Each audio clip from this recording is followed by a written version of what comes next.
సభ్యుల్ని పోగొట్టుకోవడం అది నాకు తెలుసు సార్, మీకు తెలుసు, వాళ్ళ కుటుంబానికి తెలుసు. అప్పటి నుంచే కదా ఫ్యాన్ మీకు. మీరు కృంగిపోలేదు, ప్రకృతిని శాసించి డేర్ అండ్ డాషింగ్ స్వప్న అని మీకు అనిపించదా సార్ దేనికోసం చేస్తున్నాను ఇవన్నీ అని? మంత్రి ఉన్నాడు, పేరు చెప్పను కానీ నాకు ఫ్రెండ్, ఒక్క రూపాయి ఇవ్వలేదండి, ఒక్క రూపాయి. అరే ఒక్క రూపాయి ఎందుకు ఇస్తుందండి సెంటరు? కోట్లు ఇస్తుంది. కరోనా వచ్చింది, సీఎం అనేట ఆయన నేనున్నాను భయపడకండి అని కింద భరోసా మాట కూడా మాట్లాడలేదు. ఆయన ఈటల రాజేంద్ర గారు ఉన్నప్పుడు కూడా హెల్త్ మినిస్టర్ గారు కోసేశారు ఆయన. డైలీ ఒక్కసారన్నా గాంధీ హాస్పిటల్ పోయి వచ్చేవాడు. కరోనా మొత్తం ఆయనే డీల్ చేశారు. మీరు చాలా వెనకేసుకొచ్చేవారు సార్ కేసీఆర్ గారిని. నాకు బాగా ఒక బహిరంగ సభ నుంచి ఆయన వెళ్తున్నాడు ఇట్లా, పార్టీ మంత్రులకు ఇంటర్వ్యూ ఇస్తాడు. ఇవి అడగకూడని ప్రశ్న, ఎందుకంటే అందరికీ తెలుసు. బట్ కేసీఆర్ గారి వారసులు ఎవరవుతారు సార్ పార్టీలో? హరీష్ గారు ఉన్నారు, కేటీఆర్ గారు ఉన్నారు. ఇద్దరు పార్టీ ఉండదండి, ఎందుకంటే అతుకుల పొందుతుంది. ఎట్లా అంటారు? జూబ్లీ చెక్ పోస్ట్ దగ్గర ఒక అబ్బాయి షర్ట్ ఇప్పుకొని అడుక్కుంటున్నాడు. నన్ను బాబు గారు సార్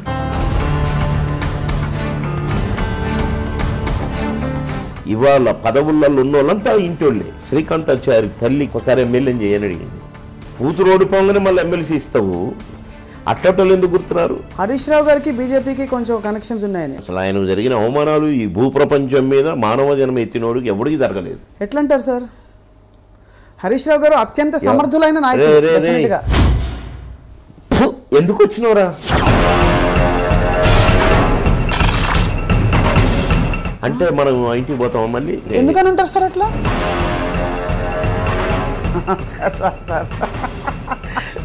కేసీఆర్ గారా కేటీఆర్ గారా నెక్స్ట్ సీఎం క్యాండిడేట్? కేటీఆర్ కొడుకు కూడా క్యాండిడేటే.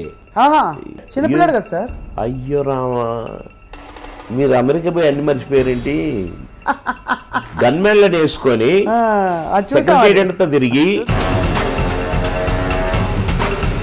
అని చూసుకొని వచ్చాడు తెలుసా. రాజకీయాల్లో ఈ చేదరింపులు లేకపోతే చీత్కారాలు మీరు ఇందాక హరీష్ గారి గురించి కూడా చెప్పారు, ఆయన అట్లా అన్నారని.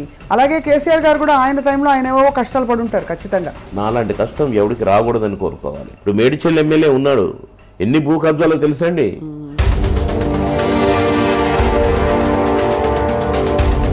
జనగాం ఎమ్మెల్యే ఎన్ని కబ్జాలు పెట్టాడు, ఎన్ని పేపర్లలో వచ్చింది, ఎన్ని టీవీలలో వచ్చింది. ఇలాంటి ఎమ్మెల్యేలు ఇంకా చాలా మంది ఉన్నారు. ఈటల రాజేంద్ర ఏం తప్పు చేశాడని. ఇప్పుడు షర్మిల గారు పార్టీ పెట్టారు కదా సార్, ఆవిడకి ఏమైనా ఛాన్స్ ఉంటుందంటారా? పేక ఆడేవాడు కూడా గెలుస్తాననే ఆడతారు.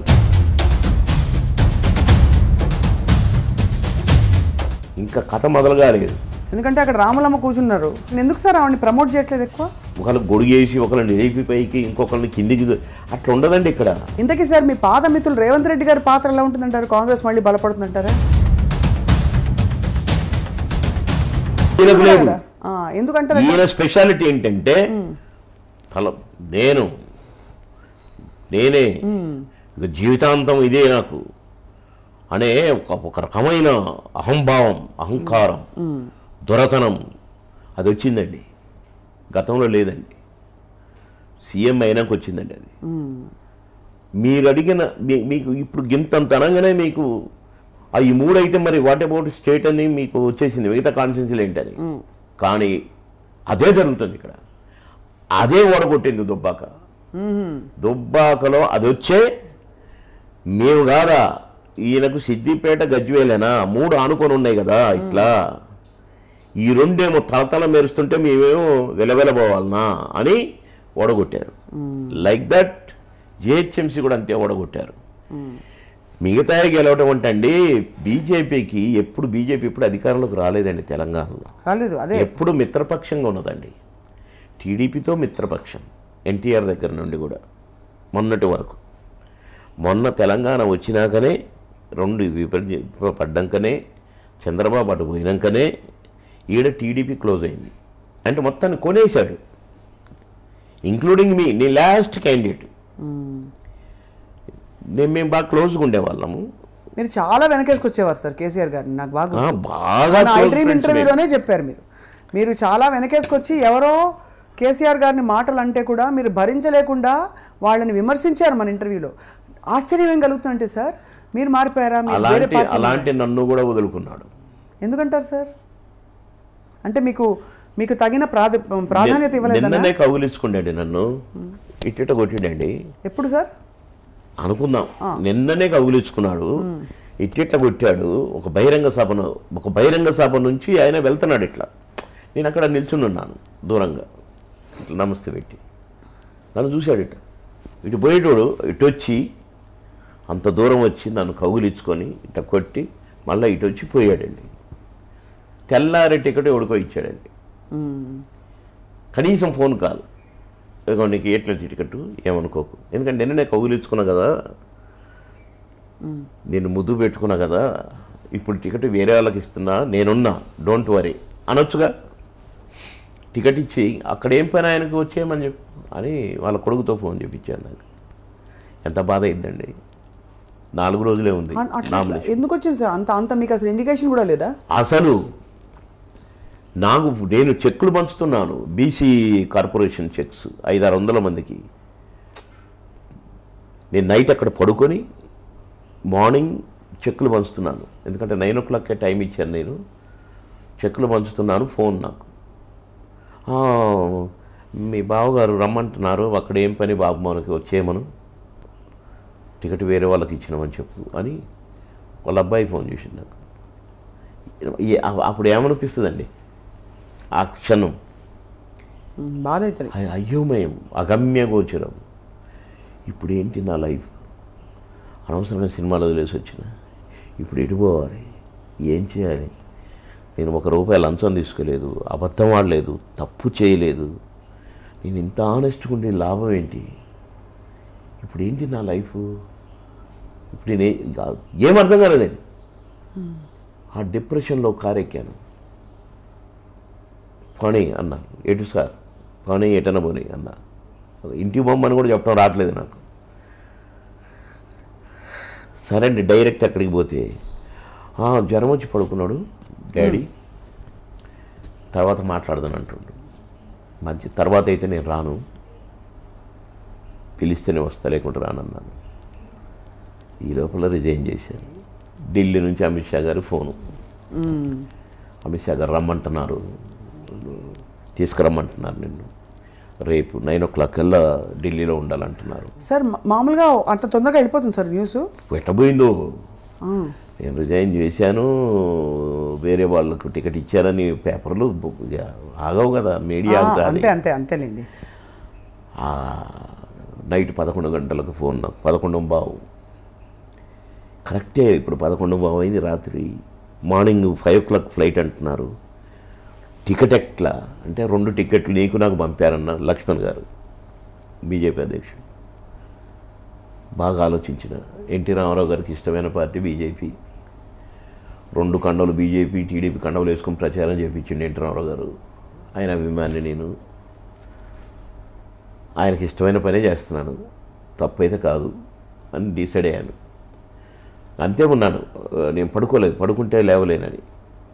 ఎన్టీ రామారావు గారు అన్నీ తలంచుకుంటూ 4 o'clock లేచాను, స్నానం చేశాను, ఎయిర్పోర్ట్ ఢిల్లీలో దిగితే మా కోసం వెయిటింగ్ అమిత్ షా గారు. వారిని అనుకొని జాయిన్ అయ్యాను. ఇక కెప్పు మనది ఇక్కడ జాయిన్ అయ్యండి బీజేపీ. అట్లా నాలాంటి వాళ్ళని ఎంతోమందిని వదులుకున్నాడు ఉద్యమం చేసిన. అట్లనే ఈటెల గారిని కూడా వదులుకున్నాడు. ఇప్పుడు ఈటెల గారిది కూడా చాలా మందికి అభిమానులకి కొంచెం మనసు కష్టం అయితే వేసింది బాగా. ఆయన భూములు కుదవ పెట్టి ఉద్యమాన్ని ఖర్చు పెట్టిండండి, బ్యాంకు లోన్లు తీసి. అట్లాంటివన్నీ కూడా వదులుకున్నాడు. అంటే ఆయనకు నేనే లైఫ్ లాంగ్ నేనే, ఎందుకంటే డబ్బులు పెడుతున్నాడు, గెలుస్తున్నాడండి. డబ్బులు ఇప్పుడు ఇంత అర్జెంట్ అండి, ఇన్ని స్కీములు పెట్టి. ఆడ దళితుల ఓట్లు ఎక్కువ, 47,000 ఎంత ఉంటుంది. నాగార్జున సాగర్లో కూడా ఈ ఎస్టీ ఓట్లు ఎక్కువ, బంజారా ఓట్లు. ఇక్కడ వీళ్ళకి పొడు భూములు ఇస్తానన్నాడు, నేనే వచ్చి కూర్చుంటానన్నాడు, బెత్తం పట్టుకొని కూర్చుంటానన్నాడు. తీసుకొని ఇవన్నీ పోతాను. ఎలక్షన్ అయిపోయింది, బంద్. పిఆర్సీ ఇస్తా, అది ఇస్తా, ఇది ఇస్తా అన్నాడు. ఎమ్మెల్సీలు గెలిచాడు, వాళ్ళకి అన్నం పెట్టి ఒక పూట. మళ్ళీ అది బంద్. మొన్న ఏదో ఒకటి వాళ్ళకి ఏదో మొన్న, ఎందుకంటే ఇది దీని ఎలక్షన్ కోసం, హుజురాబాద్ ఎలక్షన్ కోసం ఒక ట్యాబ్లెట్ అక్కడే ఇవ్వాలండి, హైదరాబాద్లో వేయకూడదా ఏదైనా ఇస్తే? ఎన్ని డ్రామా కొనటమే సంస్కృతి. అది ఆయన సంస్కృతి, కొని గెలవాలి ఓట్లు. సరైన గుణపాఠం చెప్తారు హుజూరాబాద్. చెప్తారా సార్? జనం గ్రహిస్తున్నారా? బికాజ్ ఇప్పుడు నాకు అనిపిస్తుంది సార్, ఎట్లా గెలిచారని కాదు కానీ గెలుచుకుంటూ వచ్చారు. వాళ్ళు స్కీములు పెట్టి చేశారా, ఇంకా డబ్బులు ఇచ్చారని మీరు అవన్నీ కోట్లండి. మరి మీకు మొన్న గవర్నమెంట్కి నా దగ్గర ఎన్ని కోట్లు తెలుసా అండి? 50 కోట్లు అండి. నా ఎలక్షన్ ₹1 ఖర్చు పెడితేనే గొప్ప అసెంబ్లీ ఎలక్షన్స్కి. 50 కోట్ల 50 కోట్లు ఒక కాన్స్టిట్యున్సీకి 3 ఇన్స్టాల్మెంట్లు. అసలు ఎంత దారుణం అయిపోయిందో రాజకీయం. దారుణం కాదండి, కొనటం ఏంటండి అసలు? ఓట్లు కొనటం ఏంటి? ఇప్పుడు జరిగేది అదే కదండి హుజూరాబాదు, నాగార్జున సాగర్ అదే. మీరు ఎంత స్ట్రెయిన్ చేసుకుంటున్నారు సార్? పాదయాత్ర చేసి మీకు దగ్గు జలుబు జనం మధ్య నాకు డస్ట్ పడదు అంతే. మరి ఇంత చేసి మీకు అనిపించదా సార్ హాయిగా? మీరు ఇప్పుడు సినిమాలు కూడా చేస్తున్నారు, ఎందుకు నాకు ఇవన్నీ, హాయిగా సినిమాలు చేసుకుంటా అని అనిపిదా? ఏంటి ఆశిస్తున్నారు మీరు? ఎందుకంటే ఆరోగ్యం మీదకి వస్తే ఇప్పుడు అందులో కోవిడ్ టైం. కమిట్మెంట్ అండి, ఒక మాట అంటే మాటే, కమిట్ అంటే కమిటే. నన్ను నమ్ముకున్న వాళ్ళు కొంతమంది తయారయ్యారు కదా మేడం. 3 సార్లు ఎమ్మెల్యేను కదా. బాబు మోహన్ మాకు అన్ని అనేటోళ్ళు ఉన్నారు. ఇట్లాంటి అంటే ఎన్టీ రామారావు గారు ఏం కర్మ పట్టిందని పార్టీ పెట్టి ఊరూరు పిచ్చోడు తిరిగాడు తిరిగి. ఆ ఎలక్షన్ టైంలో ఎట్లా అయిపోయాడు ఆయన, నల్లగా అయిపోయి ఎంట్రుకలన్నీ ఇట్లా అయిపోయి ఆ కాకి డ్రెస్ వేసుకొని. ఏం కర్మ అండి? ఏదో చెయ్యాలి పేదవాళ్ళకి. సమాజంలో 3 కేటగిరీల ప్రజలు ఉంటారండి. ఒక కేటగిరీ ఎంత డబ్బైనా పెట్టి ఎంతటి పనైనా చేయించుకోగలుగుతారు, ఇక అసలు శాసిస్తారు డబ్బుతో. ఇంకొక కేటగిరీ ఉంటుందండి, ఎంతటి రికమెండేషన్ అయినా పెట్టి ఎంతటి పనైనా చేయించుకోగలుగుతారు, ఏమైనా చేయగలుగుతారు, ఊర్లు కొనగలుగుతారు, లేకపోతే క్యాప్చర్ చేయగలుగుతారు. ఒక కేటగిరీ డబ్బు, ఒక కేటగిరీ రికమెండేషన్, పరపతి దొరలు. 3వ కేటగిరీ ఉంటాడండి మధ్యలో. వీడు ఇటు డబ్బు పెట్టలేడు, ఇటు రికమెండేషన్ ఉండదు, దిక్కులు చూస్తుంటాడు. అయ్యా ఏ వస్తాడో, ఏ పెడతాడో, ఏ నీళ్ళు ఇస్తాడు, ఏ గింత పొలం ఇస్తాడు అని. వాళ్ళ కోసమే ఎన్టీ రామారావు గారు పార్టీ పెట్టింది. నేను గ్రహించినది అసలైతే నన్ను బలవంతంగా పోటీ చేయించారు. అవును, నేను ఏడ్చాను కూడా. నాకు రోజుకి 5-6 షూటింగ్లు చేస్తున్నాను, నా లైఫ్ పాడైపోద్ది అంటే నో అని చంద్రబాబు కేసీఆర్ పట్టుబట్టి నన్ను తీసి పేడపడేశారు. 2వ ఎలక్షన్కి నాకు అర్థమైపోయింది, ఎన్టీ రామారావు గారు ఎందుకు ఆ పార్టీ పెట్టింది, నీళ్ళ కోసం అన్నమాట. అందుకనేనా కూడు గుడ్డ నీళ్లు అన్నాడు. నీడ, కూడు గుడ్డ నీడ. నీడ అంటే ఇల్లు లేనుడు, కూడు అంటే ₹2 కిలో బియ్యం. అరే ఇక అని నేను డైరెక్ట్గా జన్మభూమి సభల్లోనే చెప్పేవాడిని, ఇలాంటి వాళ్ళ కోసం నేను వచ్చాను, వీళ్ళకి ఎవడడ్డం వచ్చినా ఊరుకోను. ఇలా మాట్లాడితే అగ్రకులాలన్నీ ఏకమైపోయి 3వసారి నన్ను ఓడగొట్టారు. 2 సార్లు వాళ్ళ వల్ల కాదా, మళ్ళీ టీఆర్ఎస్లోకి వచ్చి మళ్ళీ 3వసారి గెలిచాను అనుకోండి. అట్లా ఇంత మీరు అమ్మనిస్తున్నారు కదా సార్ ఎన్టీ రామారావు గారిని. ఆయనకు కూడా బీజేపీ అంటే ఇష్టం అన్నారు. ఎవరికి? ఎన్టీ రామారావు గారికి. మరి మిత్రపక్షంగా పెట్టుకొని పార్టీ పెట్టిండు. అవును, కానీ ఎందుకు సార్ ఆయనకు భారతరత్న రాలేదు?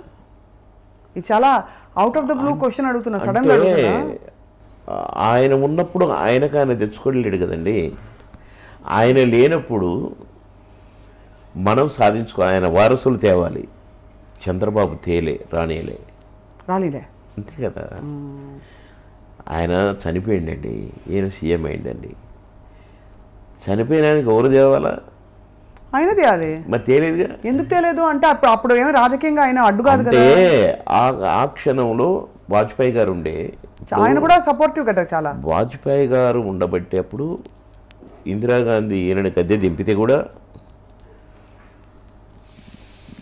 వాజ్పేయి గారు అడ్డుపడి తీసుకుపోయి మొత్తం ఎమ్మెల్యేలందరినీ కర్ణాటకలో పెట్టి మళ్ళా తెచ్చి 1 మంత్లో మళ్ళీ ఇక్కడ ప్రమాణ స్వీకారం చేయించాడు. అందుకని ఇంకా ఎఫెక్షన్ బీజేపీ అన్నా,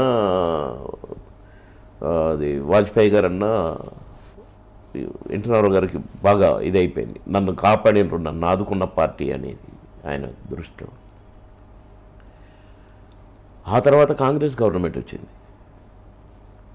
చంద్రబాబు ఏం చేయలేడు కదా. అవును. ఆ తర్వాత ఈయన ఓడిపోయాడు 2 సార్లు రాజశేఖర రెడ్డి గారు. ఈయన ఏం చేయలేడు కదా. ఈ కారణాల వల్ల రాలేదు. అంతే. అంటే గట్టి ప్రయత్నాలు జరగలేదు. పర్సువేషన్ అది పర్సూ చేస్తేనే కదండి ఏదైనా అయింది. కరెక్టే సార్, కరెక్టే. నేను ఇందాక నాది ఏమైనా ఇచ్చిరా అంటే నేను చెప్పాను కదా, నేను పోలేదు, తప్పు నాదే. ఇప్పుడు మీకు అదే నాకు అనిపిస్తుంది సార్, మీరు ఇంత సరే అక్కడ ఇవ్వలేదని, అక్కడ మీకు తగినంత ఆదరణ లేదు, మిమ్మల్ని పక్కన పెట్టారు, చాలా మీరు బాధపడ్డారు, ఓకే. బట్ ఇక్కడ మీకు కనీసం అమిత్ షా గారు అంత పిలిపించినందుకు మీకు ఒక సముచిత స్థానం ఉందా? అంటే పరిస్థితులు కూడా మనకు అనుకూలంగా ఉండాలి కదండి. ఈ కరోనా వల్ల అంత అతలాకుతలమేగా పదవులు ఇచ్చుకోవటం, ప్రమాణ స్వీకారాలు చేయించుకునేటం కాదు కదా. మొన్న ఈ లాక్డౌన్ ఎత్తేసినాక మొదటి నుంచి ఎక్స్టెన్షన్ లేదు అసలు, ఏది గెలిచిన ఎంపీలకి. మొన్న 33 మందిని మంత్రులుగా ప్రమాణ స్వీకారం చేయించారు, అందులో బీసీలు ఎక్కువ. కనుక అసలు ప్రభుత్వ యంత్రాంగాలే పడిపోయినాయి కదండి. ప్రభుత్వాలు నడిచినాయా? కరెక్ట్. ఆ టైంలో పదవులు ఇచ్చుకుంటూ కూర్చుంటారు. ప్రజల్ని నిజంగా ప్రజలపై గౌరవం ఉంటే, ప్రజలు బాగుండాలి, ప్రజల్ని కాపాడుకోవాలనే ధ్యాస ఉంటుందండి లీడర్లకి. కేసీఆర్ గారు లాంటి లీడరు పోతే పోని ఉన్నోడే కొనుక్కుంటా కదా నేను అని ఫామ్ హౌస్లో పండుకుంటే తప్ప, బయటకు వచ్చి ఏం కావాలి మీకు, నేనున్నాను, మిమ్మల్ని కాపాడుకుంటాను, కనీసం ఒక వర్డ్ ఆయన కానీ, ఆయన మంత్రులు కానీ, ఆయన ఇప్పుడు థంపింగ్ మెజార్టీతో గెలిచిండు కదండి, డబ్బులు పెట్టి. ఎంపీటీసీల కానుంచి సర్పంచ్ల కానుంచి మొత్తం యునానిమస్లే కదా. ఒక్కడు ఏ పేపర్లన్నా కరోనా వస్తే ఈ డబ్బు ఇది చేశాడు అనేది ఎక్కడన్నా విన్నరా? ఎక్కడన్నా చదివినరా? ఫలానా మంత్రి పోయి ఫలానా పరామర్శించాడు, ఇంతమంది చనిపోతే. నో, ఎక్కడోడు అక్కడ గప్చిప్.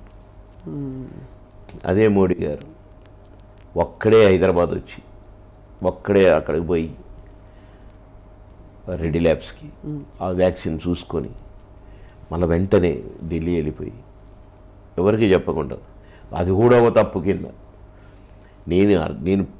నేను స్వాగతాలు కావాలన్నా, నాకు మందు కావాలన్నా, నేను మందు కోసం వచ్చానయ్యా, మీ స్వాగతం నాకు అక్కర్లేదు, మీ ఫ్లవర్ బుక్కెళ్ళి నాకు అక్కర్లేదు అని వెళ్ళిపోయింది ఆయన. అట్లా ప్రజలను పట్టించుకొని ప్రజల కోసం తప్పించాలి కానీ ప్రభుత్వం అన్నప్పుడు, ప్రభువులు అన్నప్పుడు స్వలాభాలు. సో మొత్తం మీద ఒకటి మాత్రం, మీరు ఈటెల రాజేందర్ గారు మీరందరూ సార్ ప్రజల పక్షం, అందులో వెనుకబడిన వాళ్ళ పక్షం అని అనిపిస్తారు. బీజేపీ కొంచెం ఒక ఆధిపత్య ధోరణి కనిపిస్తుంది. ఆ పార్టీ వైఖరి, ఆ పార్టీ పెద్ద తలకాయలను చూస్తే ఒక అగ్రకులాధిపత్యం కానీ, ఒక అతి హిందుత్వం కానీ కనిపిస్తుందని అంటారు. ఇది విశ్లేషకుల అభిప్రాయం.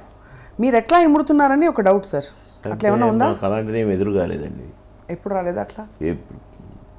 ఇప్పుడు నేను మాజీ మంత్రిని, నన్ను జాతీయ నాయకుడు బాబుమోహన్ అని పిలుస్తున్నారు. ప్రతిదానికి నాకు ఇంపార్టెన్స్ ఇస్తున్నారు. 100 మెంబర్స్ తోటి ఒక విఐపి టీమ్ అని తయారు చేశారు. మంత్లీ వన్స్ ఏదన్నా డిస్కస్ చేస్తారు.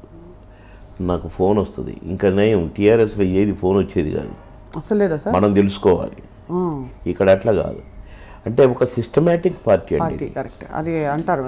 పిచ్చి వేషాలు వేసే జాతీయ పార్టీది. ఇక్కడ అన్ని ఫండమెంటల్గా జరుగుతాయి. అంతే తప్ప కేసీఆర్ గారిలాగా వెలితి మైండ్తో, సెల్ఫిష్ మైండ్తో ఇక్కడ ఉండదండి. ఇప్పుడు అసలైతే మొన్న పోయిండు కేసీఆర్, ఇంటర్వ్యూ ఇవ్వకూడదండి ప్రధానమంత్రి కానీ అమిత్ షా కానీ ఒక ముఖ్యమంత్రి మన బాధ్యత అని ఇంటర్వ్యూ ఇచ్చాడని. కేసీఆర్ ఎందుకు ఇయ్యాడంటే అట్లా ప్రతిపక్ష నాయకులకు ఇంటర్వ్యూ ఇస్తాడా? సొంత పార్టీ మంత్రులకు ఇంటర్వ్యూ ఇస్తాడా? ఎందుకు ఇవ్వరు అసలు? అరే అహం, మేము ప్రభులం, రాజులం, రాజసం, జీవితాంతం ఉంటుంది కుర్చీ. నాకు తెలుతుంది రేపు జీవితాంతం ఉంటుందా సార్? మీరు ఇంత జీవితం చూసారు, రాజకీయ జీవితం. ఇప్పుడు కేసీఆర్ గారు, ఇది చాలా అడగకూడని ప్రశ్న ఎందుకంటే అందరికీ తెలుసు, బట్ కేసీఆర్ గారి వారసులు ఎవరవుతారు సార్ పార్టీలో? హరీష్ గారు ఉన్నారు, కేటీఆర్ గారు ఉన్నారు, ఇద్దరు. పార్టీ ఉండదండి. ఉండదా? ఉండదు. ఎందుకంటే అతుకుల బంత్ అది. ఎట్లా అంటారు? ఎంఐఎం వాళ్ళు కొందరు, కాంగ్రెస్ నుంచి పోయిన వాళ్ళు కొందరు, టీడీపీ నుంచి పోయిన వాళ్ళు కొందరు, అసలు టీఆర్ఎస్ పార్టీ లేదారా బయటికెళ్ళ కొట్టిన అందరినీ. ఉద్యమం చేసి ఈటల రాజేందర్ లాంటి వాళ్ళను అందరిని వెళ్ళగొట్టారు. మొన్న ఒక అతను అయ్యో జూబ్లీ చెక్ పోస్ట్ దగ్గర ఒక అబ్బాయి షర్ట్ ఇప్పుకొని అడుక్కుంటున్నాడు. నన్ను బాబు గారు సార్ ఉద్యమం చేసింది సార్, అడుక్కుంటున్నా సార్, దిక్కులే నిరుద్యోగం అయిపోయింది సార్, నేను ఏడుస్తున్నాడు. అయ్యో నా కళ్ళలో నీళ్ళు వస్తున్నాయి.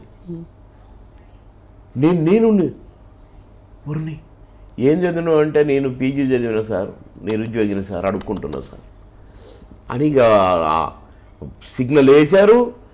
నా బండి పోతూనే ఉంది. అక్కడ ఆపనేరు కదండి సిగ్నల్ ముందు.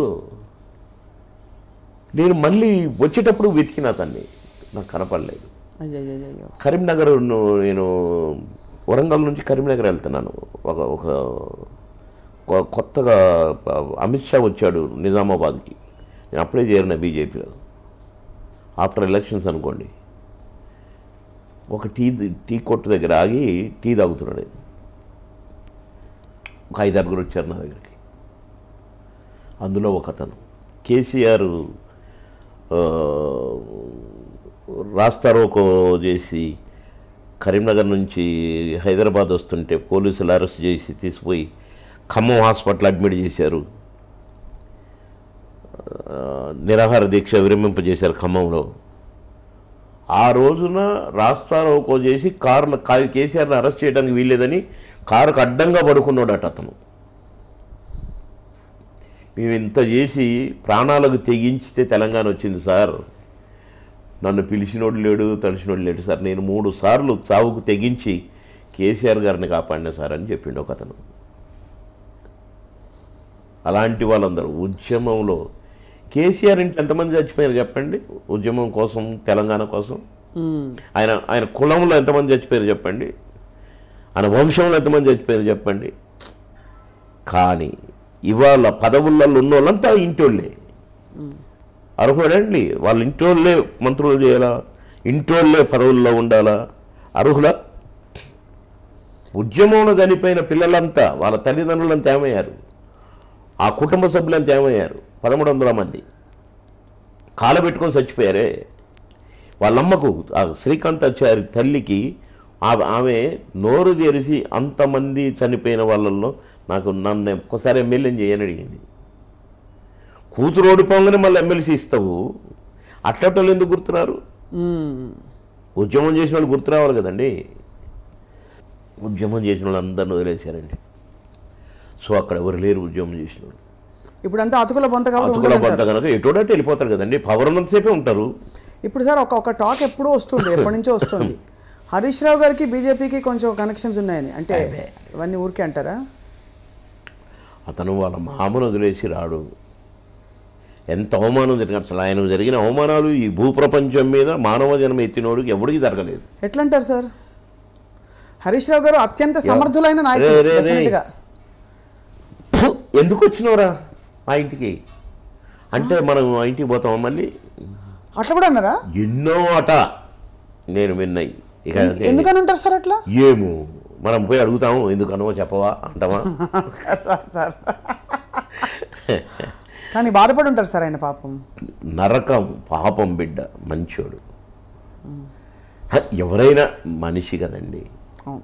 పార్టీలకు మీరు మా ఇంటికి రాగానే అరే స్వప్న వచ్చింది, అరే మా బాబుని స్వప్న మేడం వస్తున్నారు కింద నేను అని నేను స్నానం చేస్తూ మా బాబుని పంపి, ఇది ఎఫెక్షన్. ఏం పనే ఆ తర్వాత మనం పో అంటే ఎట్లుంటుంది? ఎవరు రమ్మని అన్నారు అంటే ఎట్లుంటుంది? సిగ్గు లేదా రావడానికి అంటే ఎట్లుంటుంది? నువ్వు మనిషివే కదా, అన్నం తింటున్నావు కదా, సిగ్గుచేరం లేదని మాట్లాడి ఉంటున్నారు. ఏమోనండి, వాళ్ళది మనకెందుకు, మనకు తెలియని కదా. ఇప్పుడు అదే పెద్ద డౌట్ సార్. మీరు అన్నారు పార్టీ ఉండదని. న్యాచురల్ నెక్స్ట్ అంటే ఒకవేళ సీఎం క్యాండిడేట్ అయితే కేటీఆర్ గారు అవుతారా, మన హరీష్ రావు గారు అవుతారా? అసలు పార్టీ ఉండదండి అంటే నేను సీఎం క్యాండిడేట్ అయితే ఎవరో ఉండాలి కదా సార్. పార్టీ ఉంటుందా లేదా ప్రజలు నిర్ణయిస్తారు. సీఎం క్యాండిడేట్ అయితే ఉంటారు కదా. కేసీఆర్ గారా కేటీఆర్ గారా నెక్స్ట్ సీఎం క్యాండిడేట్, లేదు హరీష్ గారు అంటారా? అది కేసీఆర్ ఇష్టం కదా, మనం కాదుగా చెప్పేది. ఎవరికైనా కొడుకంటే ప్రాణం కదండి. అవును, అది కరెక్టే. కానీ ఇప్పుడు కూతురు కూడా నేనే అసలు సీఎం క్యాండిడేటు, ఎందుకంటే మహిళ నేనే అని ఇప్పుడు అక్కడ 4-5 ఉన్నారు ఆడ. ఇప్పుడు మనవడు కూడా రెడీయే, కేటీఆర్ కొడుకు కూడా క్యాండిడేటే. అవును, ఇది ఎప్పటి నుంచి? చిన్నపిల్లాడు కదా సార్. అయ్యో రామా, మీరు అమెరికా పోయి అన్ని మర్చిపోయారేంటి? గన్మెన్లను వేసుకొని సెక్రటేరియట్తో తిరిగి మా తాత కూర్చి నేను నెక్స్ట్ కూర్చునేది ఇది అని చూసుకొని వచ్చాడు తెలుసా, పేపర్లో కూడా వచ్చింది. అదేదో ముద్దు మురిపోయిన చిన్నపిల్లాడు అంటున్నారు అనుకుంటారు అంతే, కాదండి సీరియసే అంటారు. అయితే అది సీరియసే. గన్మ్యాన్లు లేకుంటే ఉండడు అతను. చిన్న అబ్బాయి నుంచి నాకు పరిచయం. ఇప్పుడు ఇంత అయింది అనుకోండి, ఇప్పుడు రెడీ అయిపోయాడు కొడు, తండ్రి అంతా అయిపోయాడు. ఇప్పుడు మీసాలు వస్తున్నాయి. ఇప్పుడు ఇంకెందుకు ఆగుతాడు?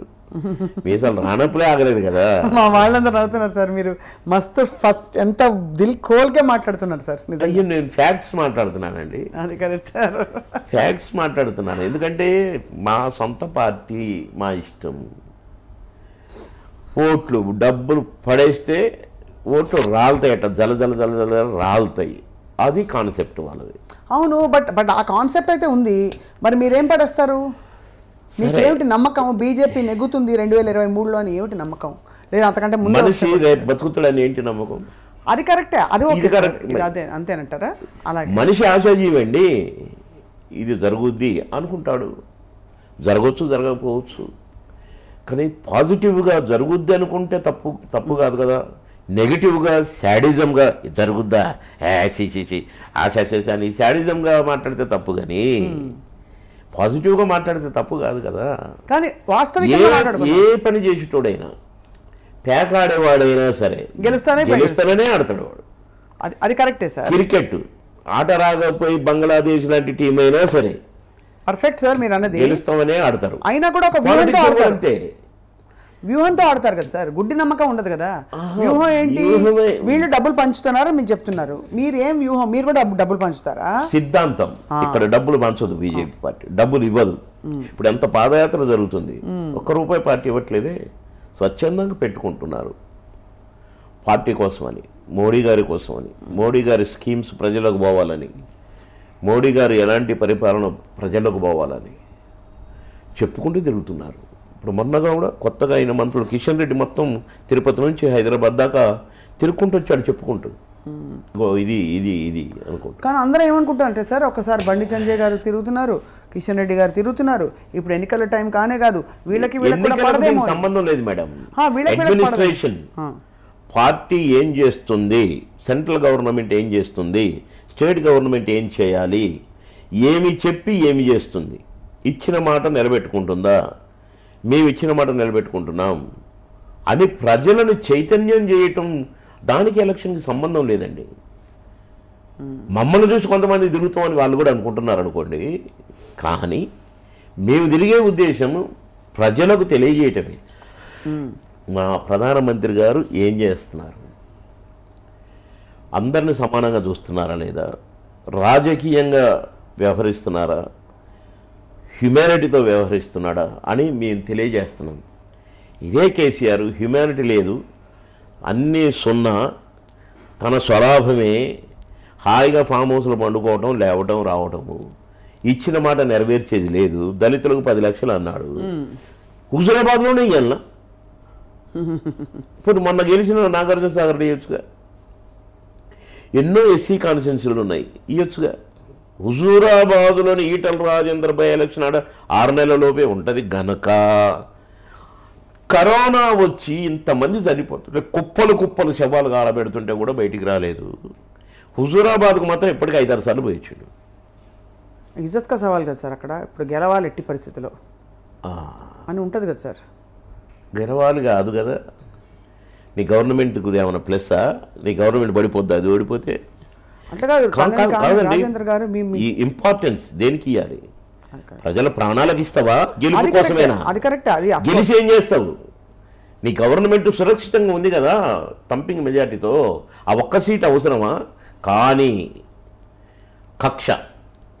ఈటల రాజేంద్ర పార్టీ నుంచి తీసేసినాం కదా, ఇక భూస్థాపితం అయిపోవాలి వాడు. ఇదా ప్రజలను పరిపాలించే వాళ్ళకు ఉండాల్సిన మైండ్ ఇదే అండి? మోడీ గారు అదే. ఇప్పుడు మొన్న బై ఎలక్షన్లు అనౌన్స్ చేశారు 3-4. అందులో ఇది ఖచ్చితంగా ఉండాలి హుజూరాబాద్. తప్పుడు స్టేట్మెంట్స్ పంపి ఎలక్షన్ కమిషన్కు మొన్నటి బ్యాచ్లో ఎలక్షన్కి రాకుండా చేసి మళ్ళీ ఢిల్లీ పోయి మోడీ గారిని, అమిత్ షా గారిని వీళ్ళందరినీ కలిసేసి ఇగో నేనే ఆపేసిన అని ఇక్కడ ప్రచారం. ఈ జిమ్మికులు ఎందుకండి? అవసరమా? మళ్ళా నుంచి వచ్చి ఇగో మేమే ఆపేసినాం ఎలక్షన్.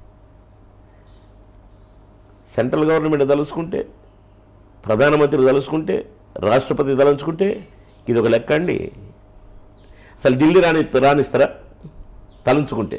ఈయనలాగా ప్రధానమంత్రి వ్యవహరిస్తే, అమిత్ షా వ్యవహరిస్తే, సెంట్రల్ హోమ్ మినిస్టర్ ఆయన నైజాం నవాబు తెలంగాణను అంటే ఆయన కంట్రోల్లో ఉన్న బీదర్ గీదర్ ఇవన్నీ కాదు 4.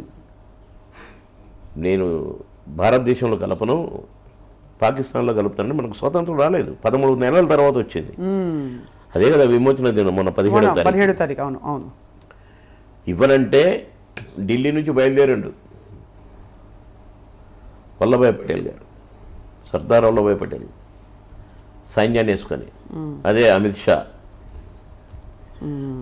సెంట్రల్ హోమ్ మినిస్టర్ అంటే గది.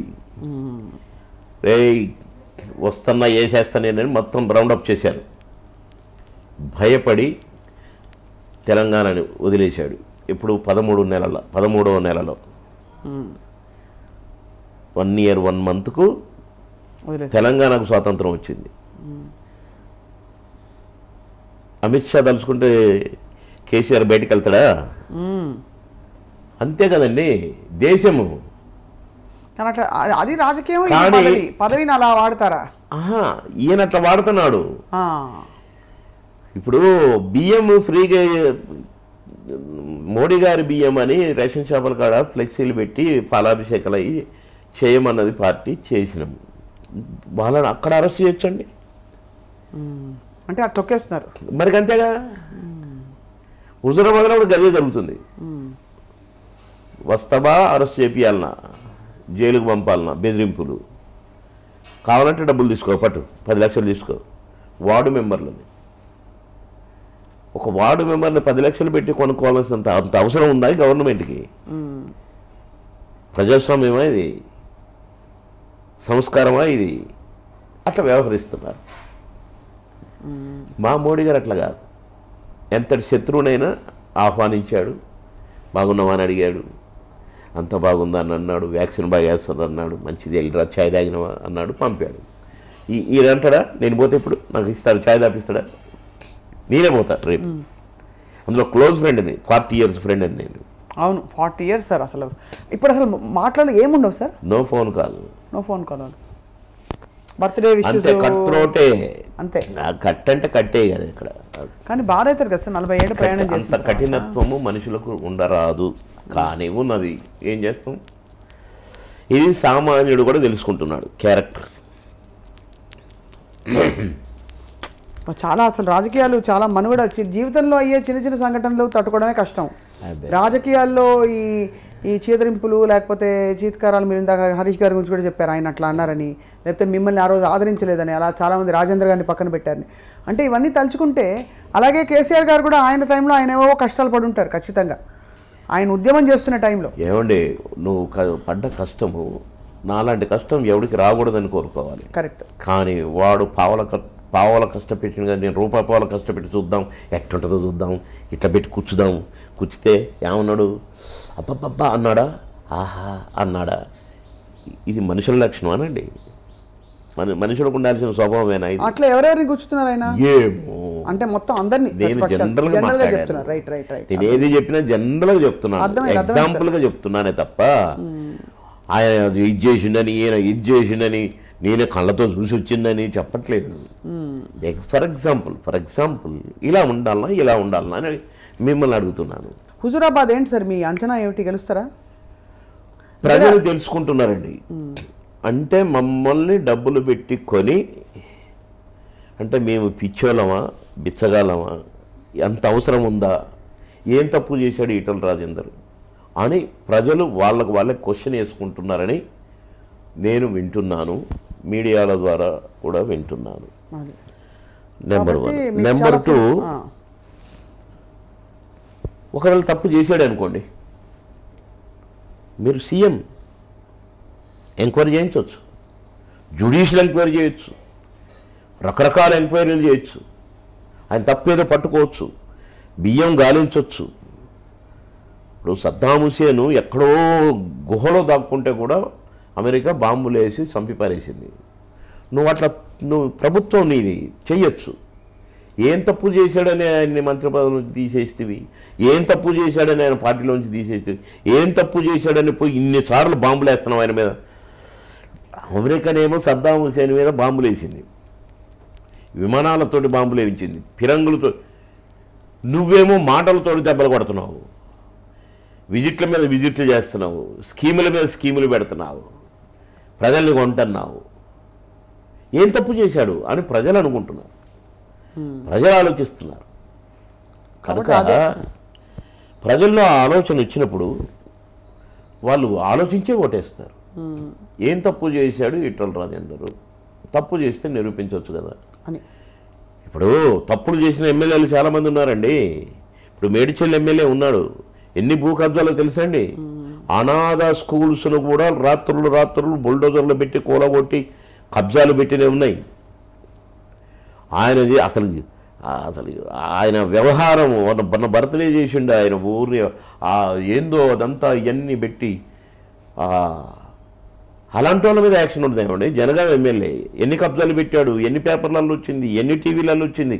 అలాంటి వాళ్ళు ఇప్పుడు నా దగ్గర ఉన్నాడు. రెసిడెన్షియల్ స్కూల్స్ గవర్నమెంట్ స్థలంలోనే ఇల్లు కట్టిండు. ఎన్ని భూ కబ్జాలు, ఎన్ని చెరువు శిఖాలు కొనరండి ఎవరు, అది కూడా అమ్మనండి. చెరువులో ఇంత కొనని చెరువులో పూడి చేస్తున్నారు. అసలు చెరువులను పూడి చేసేట ఎమ్మెల్యేని ఎందుకు ఊరుకుంటాడండి? ఇట్లాంటి ఎమ్మెల్యేలని వదిలేసి ఈటల రాజేందర్ వీళ్ళకంటే ఎక్కువ చేసిండా? వీళ్ళని ప్రూవ్డ్, ప్రెస్ ప్రూవ్ చేసింది, మీడియా ప్రూవ్ చేసింది. ఇలాంటి ఎమ్మెల్యేలు ఇంకా చాలామంది ఉన్నారు. ఈటల రాజేందర్ ఏం తప్పు చేశాడని, ఏమి నేరం చేశాడని ఇంత కక్ష ఒడగొట్టాలి, భూస్థాపితం చేయాలి, అసలు ఇక్కడ తెలంగాణలో లేకుండా చేయాలి. ఓరని భగవంతుడు అనుకోవాలండి. అది మనుషులు మానవ మాత్రులు కాదంటారు. మానవ మాత్రుల వల్ల కాదు కదండి, కొన్ని దేవుడి వల్ల ఏటి ఉంటాయి, అదే కొన్ని మనుషుల వల్ల ఏటి ఉంటాయి. ఇప్పుడు రెండే చేతిని అడ్డుపెట్టి సూర్యరశ్మి ఆపగలరా ఎవరైనా? అసలు కనుక భగవత్ సృష్టిని శాసించేవాడు ఇంకా పుట్టలా. కనుక దేవుడు అనేవాడు ఉన్నాడు, చూస్తున్నాడు, అన్నీ చూస్తాడు. ఎప్పుడు ఎక్కడ కొట్టాలో అక్కడ కొడతాడు, అది తప్పదు. అర్థమైంది సార్. ఇప్పుడు రెండే ప్రశ్నలతో మనం ఇవాళకి ముగిద్దాం. ఎందుకంటే మీరు దగ్గు జలుబుతో కూడా మాకు ఈ అవకాశం ఇచ్చినందుకు ఫస్ట్ ఆఫ్ ఆల్ మీకు నమస్కారం. మీ కొరకు, మా స్వప్న కొరకు. సార్, ఇప్పుడు షర్మిల గారు పార్టీ పెట్టారు కదా సార్, ఆవిడ కూడా ఇక్కడ జరుగుతున్న ఈ అన్యాయానికి వ్యతిరేకంగా గడం విప్పుతున్నారు.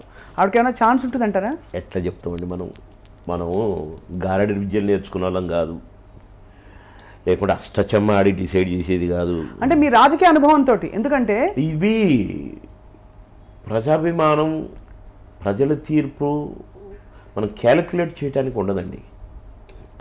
అది అసంభవం. కానీ నేను ఇందాక చెప్పాను, పేక ఆడేవాడు కూడా గెలుస్తాననే ఆడతారు. పార్టీలు పెట్టేవారు కూడా గెలుస్తానికి నేను కాబోయే ముఖ్యమంత్రి అనే పార్టీలు పెడతారు, రాజకీయాల్లోకి వస్తారు, డబ్బులు ఖర్చు పెడతారు. డబ్బు లేకుంటే ఏం జరగదు కదండి. Money makes many things. Correct. కనుక ఏమో మా నాన్నగారు అది చేశాడు, ఇది చేశాడు కనుక మా అన్న అక్కడయ్యాడు కనుక నన్ను ఇక్కడ చేస్తారేమో ప్రజలు, రావచ్చేమో. ఆశపడటంలో తప్పు లేదు, ప్రయత్నం చేయటం కూడా తప్పు కాదు. కానీ ఇంకా కథ మొదలు కాలేదు. ఎలక్షన్ దగ్గర పడ్డాక కథ మొదలైంది. కథలు ఇక్కడ చాలా ఎక్కువైంది సార్ తెలంగాణలో. ఉన్న టీఆర్ఎస్ సరే ఉన్న అధికార పార్టీ ఎట్లాగా ఉంది, బీజేపీ ఇక్కడ బలపడి పెద్ద తలకాయలు కనిపిస్తున్నారు. మీ సీఎం క్యాండిడేట్ ఎవరో ఇంతకీ తెలియదు, అక్కడ రకరకాల పేర్లు వినిపిస్తున్నాయి. మీ పార్టీలో కూడా పెద్ద తలకాయల విభేదాలు అంటారు. మేడం, ప్రధానమంత్రి క్యాండిడేట్ ఎవరని కూడా బీజేపీ డిసైడ్ చేయదు. లాస్ట్లో అయితే ఎమ్మెల్యేలు లాస్ట్లో ఎమ్మెల్యేలు ఎన్నుకుంటారు. ఆర్ అదర్వైజ్ ఒక పేరుని నామినేట్ చేస్తుంది పార్టీ, అతనే అవుతాడు అంతే. అంతే. ఇప్పుడు ఆశలు పెట్టి ఇక నువ్వే అని బొట్టు పెట్టి అవి ఉండవు, అట్లేముండదు. ఇక్కడ రాజకీయాలకు తాగుండదండి, డ్రామాలకు తాగుండదండి. బీజేపీలో స్ట్రైట్గా ఉంటుందండి. ఎందుకంటే అక్కడ రాములమ్మ కూర్చున్నారు, ఆవిడ మరి పార్టీలో ఉన్నారు పాపం, కానీ యాక్టివ్ కనిపించరు. సరే, అది ఆవిడ కూడా మన సినిమా ఇండస్ట్రీయే, ఆవిడ కూడా మంచి గొప్ప వన్ ఆఫ్ ద బెస్ట్ మంచి బిహేవియర్. మేము ఎన్నో సినిమాలు చేసినాం కలిసి, నన్ను బాగా లైక్ చేస్తారు. కానీ ఆవిడ ఎందుకు సార్ ఆవిడని ప్రమోట్ చేయట్లేదు ఎక్కువ? ఇక్కడ అది ఉండదండి. ఒకళ్ళు గొడిగేసి ఒకళ్ళని లేపి పైకి ఇంకొకరిని కిందికి అట్లా ఉండదండి ఇక్కడ. మీ అవసరాన్ని బట్టి మిమ్మల్ని లేపుతారు, నా అవసరాన్ని బట్టి నన్ను లేపుతారు. ఎవరు ఎక్కడ ఉపయోగపడితే వాళ్ళని వాడతారు పార్టీకి. ఇప్పుడు నన్ను 9 రాష్ట్రాల్లో నేను అసలు ఎంపీ కోసమే ఎంపీగా పోటీ చేయాలని వరంగల్ నుంచి ఎంపీగా నాకు టికెట్ ఇస్తే పార్టీలో చేరుతానని చేరానండి. నిన్ను మించిన క్యాండిడేట్ మాకు దొరకడు, లేడని కూడా అన్నారండి. కానీ లాస్ట్ మినిట్లో నాకు టికెట్ ఇవ్వకుండా ఎవరో నల్గొండ అతనికి టికెట్ ఇచ్చారండి. డిపాజిట్ కూడా రాలేదు. ఇవాళ నేను ఎంపీగా ఉండేవాడిని 100%. ఎందుకంటే నేను వరంగల్ జిల్లాలో పుట్టాను, ఖమ్మం జిల్లాలో పెరిగాను. మా నాన్న టీచర్గా పనిచేశాడు వరంగల్లో. మా నాన్న ఊరు వరంగల్కు దగ్గరలో, మహబూబాబాద్ దగ్గరలో. అట్లా నేను డిసప్పాయింట్ అవ్వలే నేను.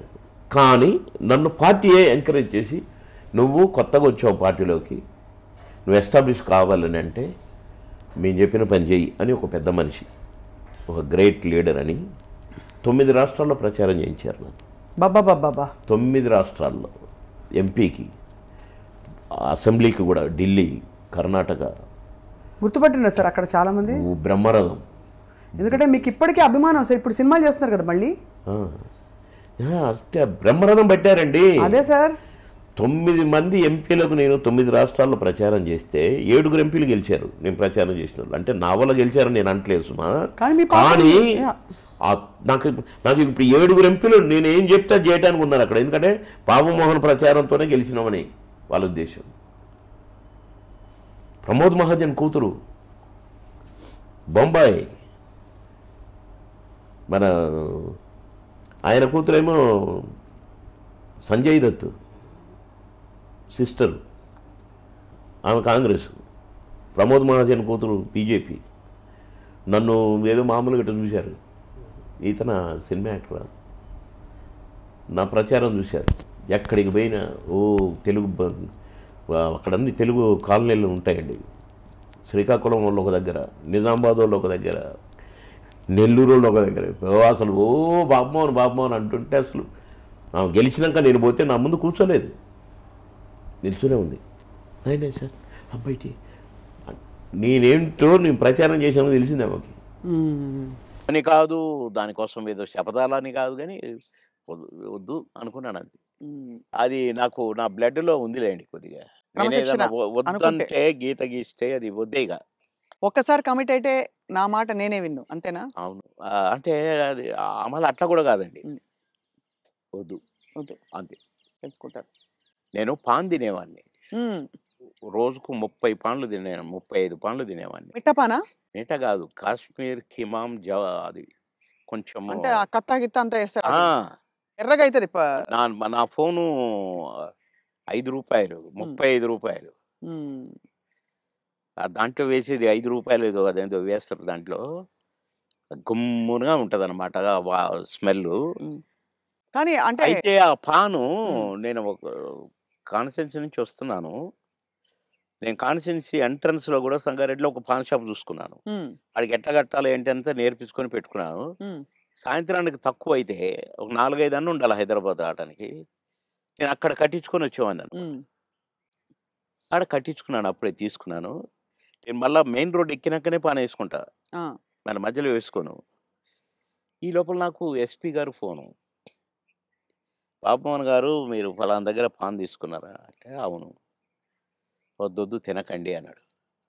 ఏంటి అన్న పాన్ తినొద్దు అంటాడు అని నేను ఇప్పి వేసుకోబోతున్నా. ఆ, ఇంకొక ఫోన్ వచ్చింది. సాబ్ పాన్ నైకానా ఉస్మే జహర్ హై అన్నారు. విషం ఉంది అని ఒక లేడీ ఆ, ఏడుస్తుంది. ఉమ్, ఏంటబ్బా అనుకున్నాను. అనుకొని నేను ఇట్ట పడేస్తున్నా. మళ్ళీ ఎస్పీ గారి ఫోను. సీరియస్‌గా చెప్తున్నాను. మీ పాన్‌లో విషం ఉంది. పాన్ తినకండి సార్. పడేయండి. బాబోయ్. సీరియస్‌గా అన్నాడు. పడేయండి. పడేసా. వచ్చాను. ఏంటి ఎట్లయింది అనుకున్నాను. నో. రేపటి నుంచి తినొద్దనుకున్నా. మళ్ళీ ఈ రోజు వరకు తినలేదండి అసలు. అది గుర్తే రాలేదు నాకు పాను. అది కానీ ఎవరు చేసిండు సార్ అది విషయం ఉందని? ఇగ అదంతా కథ జరిగింది. కథ జరిగింది నాకు కానీ పెట్టారు. పాన్‌లో పెట్టి పొలిటికల్ ఒపోనెంట్స్ ఆ! అంతేనా? అవును. ఓయమ్మో! ఇది చాలా పెద్ద ఎంత ప్రమాదం తప్పిపోయింది మీకు. చాలా. భగవంతుడి దయ. అంతే. దాన్ని ఎంతమని చేసింది ఆయనే. ఆ! పాన్ తినకరా ఇంకా కొంచెం పనుందన్నది ఆయనే మరి. సో 2 స్వామి కార్యం అయింది మిమ్మల్ని కాపాడాలని. మీ స్వకార్యం అలవాటు మానేయాలని 2 అప్పటి అయినాయి. నుంచి నేను మానేశా. అది. మానేసినంక తినమన్నాడు. తిననన్నా. హ్మ్. ఇక అదంతా అట్లా గమ్మత్తుగా అంటే ఏదన్నా వద్దనుకుంటే మీరు మానేసుకోగలుగుతారు. నేను పెద్దగా దాని గురించి పట్టించుకోను ఇక. హ్మ్. హ్మ్. చాలా అంటే సినిమా పరిశ్రమలో ఎంతైనా మీకు బావుండింది గదా! లైఫ్ మంచిగా. అందరూ గౌరవించారు. అందరూ ప్రేమించారు. అందరూ అది గ్రేట్. ఫ్యాన్స్ మీకు. అందరూ ప్రేమించారు. హ్మ్. అందరూ గౌరవించారు. కుట్రలెప్పుడు లేవు గదా సార్ సినిమాలో? కుట్రలెప్పుడు లేవు గానీ ఈర్ష్యలొచ్చినాయి. అవును. ఈడు మన కళ్ళ ముందే వచ్చి ఎళ్ళిపోతున్నాడని ఒక్కళ్ళిద్దరికి. హ్మ్. వాళ్ళు గూడా మళ్ళా కాంప్రమైజ్ అయ్యి సారీలు జెప్పి, మళ్ళా గుంపులో గలిసి, మళ్ళా మేమంతా కలిసి చేశాం. హ్మ్. కానీ అది గూడా జూసిన. ఆ టేస్ట్ గూడా. అవును. అంటే ఈర్ష్య. బాబు మోహన్‌తో జేయొద్దు. బాబు మోహను అసలు రోజు రోజుకి ఎదుగుతున్నాడు. వాడిని డౌన్ జేయాలి. హ్మ్. అనేవి గూడా వచ్చినాయి. హ్మ్. ఇండస్ట్రీలో మీకు గాడ్ ఫాదర్ అంటే ఎవరు సార్? దాసరి గారా? కో కోడి రామకృష్ణ గారా? ఎట్లా సార్? అంటే మీకు బాగా మీ ప్రతిభని నన్ను గుర్తించిన వాళ్ళు. నన్ను రోడ్డు మీద బోయేటోడిని పిలిచి, వేషం ఇచ్చి, సూపర్ అని నన్ను నటుడిని జేసిన ఆయన కోడి రామకృష్ణ గారు. హ్మ్. కోడి రామకృష్ణ గారిని డైరెక్షన్ చేసిన ఆయన మా తాతగారు దాసరి గారు. హ్మ్. కనుక మరి నాకు లైఫ్ ఈ 'అంకుశం' లాంటి పిక్చర్ అవును. 'అంకుశం' రిలీజ్ అయిన వారం రోజుల్లో 10 సినిమాల్లో బుక్ అయ్యాను. అబ్బబ్బబ్బా! దాసరి గారి సినిమాకే డేట్లు లేని పొజిషను. పోయి సారీ చెప్పి, "సార్ ఖాళీ లేదు సార్." "అదేంట్రా? నాకు నా సినిమాకు డేట్లు ఇవ్వంటావా? అట్లా అనకూడదు. నువ్వు అడ్జస్ట్ చెయ్యి. ఇట్లా చెయ్యి, అట్లా చెయ్యి" అని డేట్లు ఎట్లా అడ్జస్ట్ చేసుకొని ఇవ్వాలనేది నేర్పిర్రు దాసరి గారు. కనుక ఫస్ట్ పిక్చర్ 'ఆహుతి', సెకండ్ పిక్చర్ 'అంకుశం'. 'అంకుశం'తో పాటు కాబట్టి కోడి రామకృష్ణ గారే గురువు. హ్మ్. మీరే ఒక సందర్భంలో చెప్పారు. ఆయన మీరు ఆ టైంలో కూడా చాలా హెల్త్ కాన్షియస్‌గా ఉన్నారు 'దేవుళ్ళు' సినిమా అప్పుడు. హెల్త్ కాన్షియస్‌గా ఉండి దాదాపు మీరప్పుడు ఇంకా చిన్నప్పుడు అమ్మ చిట్కాలన్నీ పాటించి వెయిట్ తగ్గుదాం అనుకున్నారు. తగ్గేసరికి ఒక్కసారి మాకు అలాగే కావాలి బొద్దుగా మా పాత బాబు మోహన్ గారు. బాబుమోనే కావాలి. పాత బాబు మోహన్ గారు. అంటే బొజ్జ ఇట్టుండాలంట. హ్మ్. ఇట్లుండాలంట. హ్మ్. అది చెప్పటం అరెరెరెరే! కోడి రామకృష్ణ గారు. మహానుభావుడు, మహానుభావుడు బాబోయ్! సార్ మీరు గతంలో కూడా చెప్పారు. ఎప్పుడు కూడా మీరు నవ్వుల పాలయ్యి కూడా 10 మందిని నవ్వించారు. ఆ! ఎప్పుడు మీకు కాన్‌ఫ్లిక్ట్ రాలేదా? అది సంఘర్షణ రాలేదండి. గాని ఎందుకంటే ఇది ఒరిజినల్ కాదు కదా మాది. అవును. నేనది కాదు గదా! హ్మ్. దాన్ని క్రియేట్ చేసి చూపిస్తున్నాను. హ్మ్. అంటే నేను క్లాసుల్లో గూడా టీచర్స్‌ని గిన ఇమిటేట్ చేసేవాడిని. ఓహో! ఎట్లా నడుస్తారు? ఎట్లా ఆ! మాట్లాడతారనా? నేను చెప్పేవాడిననమాట. అట్లా ఒక తహసీల్దార్‌ని గూడా ఇమిటేట్ చేసేవాడిని. హ్మ్. ఇంకొక అట్లా కొందరిని ఇమిటేట్ చేసి వాళ్ళలాగా మాట్లాడటము, హ్మ్. వాళ్ళలాగా నడవటము, వాళ్ళు చెప్పినట్టు చెప్పటము, అవి చేసేవాడిని. అంటే నేను కొద్దిగా సరదాకే. మిమిక్రీ దీన్నంటారు అనేది నాకు తెలీదు. హ్మ్. అంటే వాయిస్‌లు కూడా ఆ! మార్చి చెప్పేవారా? స్టైల్ అంతా? ఏమిట్రా? ఏమిటది? ఏమి జరుగుతుంది? మాకు ఒక సారుండేది. ఆయన మాట్లాడేవాడు అట్లా. హ్మ్. హ్మ్. "ఏమయ్యా! ఏం చేసినారు?" అని ఒకాయన మాట్లాడేవాడు. ఆ! అంటే ఊరికే సరదాకు ఈ సరదా సరదా పోయి క్లాసుల్లో టీచర్లు ఉమ్, "వరే బాబు మోహన్ ఒక 2 నిమిషాలు కాసేపు నవ్వించు అందరిని. నీ నీ జోకులు అందరిని మాట్లాడతావు కదా! ఆయనలాగా ఈయనలాగా ఉమ్, నవ్వించంటే నేను ఒక 5 నిమిషాలు ఏదైనా జోక్ ఏదుంది" అంటే పక్కపక్క నవ్వి అప్పుడు పాఠం మొదలుపెట్టేవాళ్ళు. ఉమ్, క్లాస్ మొదలయ్యేది.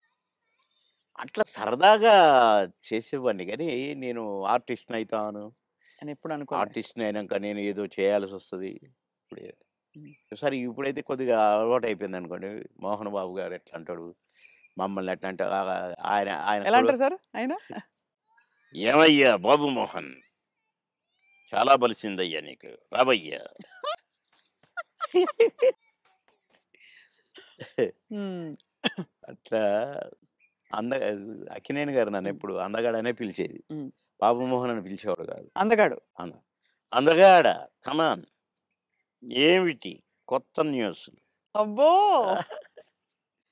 అనేవాడు. బ్యూటిఫుల్. ఇక నేను చెప్తా ఉంటే నవ్వేవాడు. సార్ మీ కొలీగ్స్ అంటే కామెడీ ట్రాక్‌లో ఉండేవాళ్ళు. ఎవరు మీకు బాగా దగ్గర? అప్పుడు మీరు తొందరగా పైకొచ్చేసారు కదా! అందరూ బాగానే ఉన్నారంటే అందరితో బాగున్నాను. కొటగారు తోనే కదా స్టార్ట్ అయింది హ్మ్. కాంబినేషను ఇది. తమిళ్‌లో సెంధిల్ గౌండమణి అని ఉండేవాళ్ళు. హ్మ్. వాళ్ళ పెయిర్ అక్కడ బాగా ఫేమస్. హ్మ్. తర్వాత పెయిర్ మాది తయారైంది 'కోట బాబుమోహన్.' హ్మ్. అన్నీ ఆ సినిమాలు 'మామగారు' అవును. అవును. అవన్నీ. అవును. అవును. అవన్నీ తమిళ్‌లో హిట్లయిన సినిమాలే. వాళ్ళని మేము డామినేట్ చేసి ఎక్కడికెళ్ళిపోయాం మా జంట. వాళ్ళయే జేసేది. వాళ్ళకే డబ్బింగ్ జెప్పేది మళ్ళా మేము. హ్మ్. అట్లా వాళ్ళకంటే బాగా చెప్తుండ్రనేది వచ్చింది మాకు. రైట్. అట్లా 'కోట నేను' కాంబినేషన్ బాగా సక్సెస్ అయినాయి చాలా. 'కోట నేను' 'బ్రహ్మానందం' మా ముగ్గురం ఉంటే కూడా సక్సెస్ అయినాయి. హ్మ్. మళ్ళా 'బ్రహ్మానందం' 'బాబుమోహన్' చాలా సక్సెస్ అయినాయి. ఇప్పుడు 'పెదరాయుడు' ఉంది. హ్మ్. సినిమా అంతా ఒక ఎత్తు, మా కామెడీ ఒక ఎత్తు. నా కొడుకు అవును. 'బ్రహ్మానందం' మై సన్ అదిగో మీ పిన్ని అయన్నీ అంటాను. హ్మ్. ఓకే. అట్లా ఆ ట్రాక్ 'పెదరాయుడులో' గూడా బాగా సూపర్ హిట్. అవును. పవడ 'బ్రహ్మానందం బాబు.' అట్లా ఇంకా చాలా ఉన్నాయి. 'వంశానికొక్కడు', నా కొడుకుగా, మేమిద్దరం ఫ్రెండ్స్‌గా, 'మావి చిగురులేమో' ఫ్రెండ్సు, ఆ భార్యని నేను లవ్ లవ్ చేయటము. ఈ ట్రాకులన్నీ కూడా బాగా పేలిన ట్రాకులు. అవును. అంటే ఈ జంట సక్సెస్ అయింది. ఆ జంట సక్సెస్ అయింది. మళ్ళా ముగ్గురి జంట సక్సెస్ అయింది. అవును. కరెక్ట్. డిఫరెంట్ డిఫరెంట్ ఫ్లేవర్‌లు వేరు. అంటే అవును. బ్రహ్మానందం గారితోటి ఎలా ఉండేది సార్ మీ అనుబంధం? ఆయన్ని చాలా సార్‌ని ఏదో కత్తి అనేదో అంటారట? ఏది? బ్రహ్మానందం గారిని. ఆ! ఆయన పదునైన కత్తెనో ఇంకేదో అంటారని ఏదో అంటారు. అబ్బే! కాదు కాదు. మా భరణి గాడు తనికెళ్ళ భరణి వాని గురించి రాశాడు. "అరేయ్! నా గురించి 2 మాటలు నీ కవిత్వంలో చెప్పురా" అంటే 2 ముక్కలు రాసి వాని చేతికిచ్చాడు. అంటే ఎక్కడ నొక్కాలో, ఎక్కడ చెక్కాలో తెలిసిన మేధావిరా నువ్వు. అని అంటే ఏ ఎండకు ఆ గొడుగు పడతావు అని ఈ ఈ ఇంకొక 2 మాటలు రాశాడులెండి. అయంటే బ్రహ్మానందం మళ్ళీ గారి ఇప్పుడు గురించా? నేనన్నట్టుగా వాడు చస్తాడిప్పుడు. పురుగుల మందు తాగుతాడు ఆ బ్రహ్మానందం. అయ్య బాబోయ్! అందుకని అనను ఇప్పుడు నేను. బాబోయ్! సార్. అంటే నువ్వు స ఎక్కడ ఎక్కడ నొక్కాలో, ఎక్కడ చెక్కాలో హ్మ్. అని దానికి ఒక పదం ఏదో పెట్టిండండి. అంటే ఏ ఎండకా గొడుగు, ఎక్కడికక్కడ నువ్వు సామాన్యుడు కాదు అన్నట్టు. హ్మ్. దాని మీనింగ్. అవును. ఎక్కడ చెక్కాలో. అంటే ఎక్కడ అంటే మంచిగా పాజిటివ్‌గా చెప్తే ఎక్కడ నెగ్గాలి, ఎక్కడ అంటే అన్నీ తగ్గాలి. అన్నీ ఉన్నాయండి అందుల. అది. పాజిటివ్‌కు పాజిటివ్‌గా ఉంది. లౌక్యానికి లౌక్యం డిప్లొమసీ లౌక్యంగా ఉంటుంది. ఉంది. అవును. వాని వరకు వేషాలు సంపాదించుకోవటానికి గాని, వాడి వరకు సర్వైవ్ అవ్వటానికి గాని, యాడికన్నా పోతాడు, ఏమైనా చేస్తాడు, ఏమైనా పట్టుకుంటాడు హ్మ్. అని కూడా ఉంది. హ్మ్. కానీ మీ ఇద్దరిది మంచి దోస్తీ కదా సార్! మీది బాగా. బ్రహ్మానందం గారిది. ఇక బావ ఒరే అనుకుంటాం బావ కాబట్టి బావాలే. నేనేమైనా అనొచ్చు వాడిని, వాడు నన్నేమైనా అనొచ్చు. అంతే గదా! అంతే అదే ఉండాలి కదా సార్ లైఫ్‌లో. వారు కోట యాక్చువల్లీ అవును. కరెక్టే మీరన్నది. కోటగారు వచ్చారు పెద్ద మనిషి కాబట్టి అన్నయ్య. అన్నయ్య. చాలా పెద్దవారైపోయారు. నేనే అన్న అంటాను. హ్మ్. తమ్ముడు అంటాడనుకోండి. బ్రహ్మానందం అనడు అన్నయ్యని. ఏంట్రా అంటాడు. ఆహా! ఏయ్! పెద్దోడిని రా అంటమే బేస్ సాలే అని నేననేది. హ్మ్. హ్మ్. అట్లా జాలీ జాలీగా సార్. బాగా. ఆ! మొన్న ఈ మధ్యనే ఫోను చేశాడు. బావా అన్నాడు. ఏంటో బావా ఇంత ప్రేమ ఎటు నుంచొచ్చిందోయ్! ఆహా! ఏదో ఉంది చెప్పు. ఇట్లా మాట్లాడుకొని ఓ ఒక అరగంట నవ్వుకున్నాం ఇద్దరం. మా డ్రైవర్ పిచ్చోడైపోయి దేనికి గుర్తుంటుందో అనుకున్నా. సార్ నేను బ్రహ్మానందం అభిమాని అంటుండు. ఒరేయ్ పక్క కాపురా నాయనా అని. అట్లా చాలా జోవియల్‌గా చాలా సరదాగా. మీ ఫీమేల్ కో స్టార్ సార్ ఎవరు మీ ఫేవరెట్ మీతో పాటు? అంటే అప్పట్లో అప్పట్లో ఎవరున్నారండి? ఎవరు ఎవరు లేరు. లేరు. మీ టైంలో యాక్చువల్లీ ఎక్కువ మంది లేరు. మేము ఎందుకంటే అంటే బ్రహ్మానందం గారికి కోవై సరళ గారు ఉన్నారు. అంతకుముందు ఓ టైంలో ఆ! శ్రీలక్ష్మి గారు వీళ్ళందరూ ఉండేవారు పాత కామెడియన్స్. ఏవండీ 'కోవైసరలో' నాతోనే స్టార్టు. అవును. బ్రహ్మానందంతో గాదు. హ్మ్. నాతోనే స్టార్టు చాలా సినిమాలు. ఆ తర్వాత బ్రహ్మానందంతో కొన్ని సినిమాల్లో వేసింది. హ్మ్. కానీ నాతోనే ఎక్కువ సినిమాలు. హ్మ్. హ్మ్. మా ఇద్దరికి టగ్ ఆఫ్ వార్‌గా ఉండేది. అవును. 'కోవైసరలోని' హ్మ్. చాలా ఉన్నాయి. చాలా సినిమాలు, చాలా క్యారెక్టర్‌లు ఉన్నాయి మా ఇద్దరివి. కానీ హైలైట్ ఏంటంటే మీది సౌందర్య గారిది డ్యూయెట్. అది ఆకాశం అంత. 365వ రోజు సెకండ్ షో హౌస్‌ఫుల్ చూసా. అవును. 365వ రోజు. ఇంకా 100 రోజులు ఆడుద్ది సార్. మాకు కొన్ని కమిట్మెంట్ ఉండి రేపు తీసేస్తున్నాం. హ్మ్. 365 రోజులు అయిపోయింది కదా! అని అన్నారు. అలాంటిది. ఒక పాట ఒక కమెడియన్ చేస్తే 365 రోజులు ఆడటం అంటే చిన్న విషయం. అవును. అంతే గదా! అలాగే ఇంకా కొన్ని సినిమాలున్నాయి. 'సిల్క్ స్మిత్‌తో' 'బావలసయ్య' పాట కూడా పాటతో 100 రోజులు. అవును. 'బువ్వుంటే ఏమో కూరుంటే ఏమో' అని అడుక్కుంటే అది 100 రోజులు. పాటలతో 100 రోజులు ఆడిన సినిమాలంటే ఒక కమెడియన్‌గా అది నాకు గొప్ప గుర్తింపు, గొప్ప గొప్ప ఒక గొప్ప విజయం, అది ఘనత. అవును. ఘనతే. నా అదృష్టం అది. కానీ సార్ సాడ్ థింగ్ ఏంటంటే 'సిల్క్ స్మిత' గారు వెళ్ళిపోయారు. 'సౌందర్య' గారు వెళ్ళిపోయారు. అవును. పాపం. మీకు తలుచుకుంటే బాధైతుంది కదా సార్ చాలా? చాలా. 'సిల్క్ స్మిత' గారు ఎలా ఉండేవారు సార్? చాలా చాలా క్లోజ్‌గా మంచి ఉండేవారు. వ్యక్తి అని అనేవారు. చాలా, చాలా, చాలా. ఆమె ఎవరిని కేర్ చేయదు. హ్మ్. ఎవరికీ నమస్కారం పెట్టదు. హ్మ్. కాలు మీద కాలేసుకొని కూర్చుంటది. హ్మ్. కూర్చొని కళ్ళద్దాలు మళ్ళీ. హ్మ్. అందరిని చూస్తుంటది ఇట్లా. నేనడిగాను, "బాస్ మీరు నల్ల కళ్ళద్దాలు పెట్టుకుంటారు. కాలు మీద కాలేస్తారు. అది ఎవరొచ్చినా తీయరు. హ్మ్. అంటే మీరు నిద్రపోతారా? లేక అబ్జర్వ్ చేస్తారా?" అని అడిగాను నేను. అయితే, "అది కాదు బాస్. ఫూల్స్ నన్ను చూస్తారు. ఇలా ఇలా చూస్తారు నన్ను. అందుకని నన్ను ఎవడు చూస్తున్నాడా అని గమనిస్తూ ఉంటా నేను కళ్ళద్దాలు పెట్టుకొని" అని చెప్పింది నాకు. మరి హీరోలొచ్చినా కూడా తీయవు గదా! అంటే ఎందుకు తీయాలా? హీరోలొస్తే? యాటిట్యూడ్ మంచి స్ట్రాంగ్. నాతో మాత్రం నన్ను చూడంగానే కాళ్ళు తీసేది. నన్ను చూడంగానే లేచి నిలబడేది. నేనెక్కడ కూర్చుంటే అక్కడికొచ్చి కూర్చునేది. హ్మ్. భలే లైక్ చేసేదండి నన్ను. హ్మ్. గ్రేట్. హ్మ్. Great artist. ఎందుకో సార్ గ్రేట్ మంచి మనుషులు తొందరగా వెళ్ళిపోతారనిపిస్తుంది వాళ్ళందరూ. అంతే. కదా! మంచోళ్ళు తొందరగా అయిపోతారు. కరెక్ట్.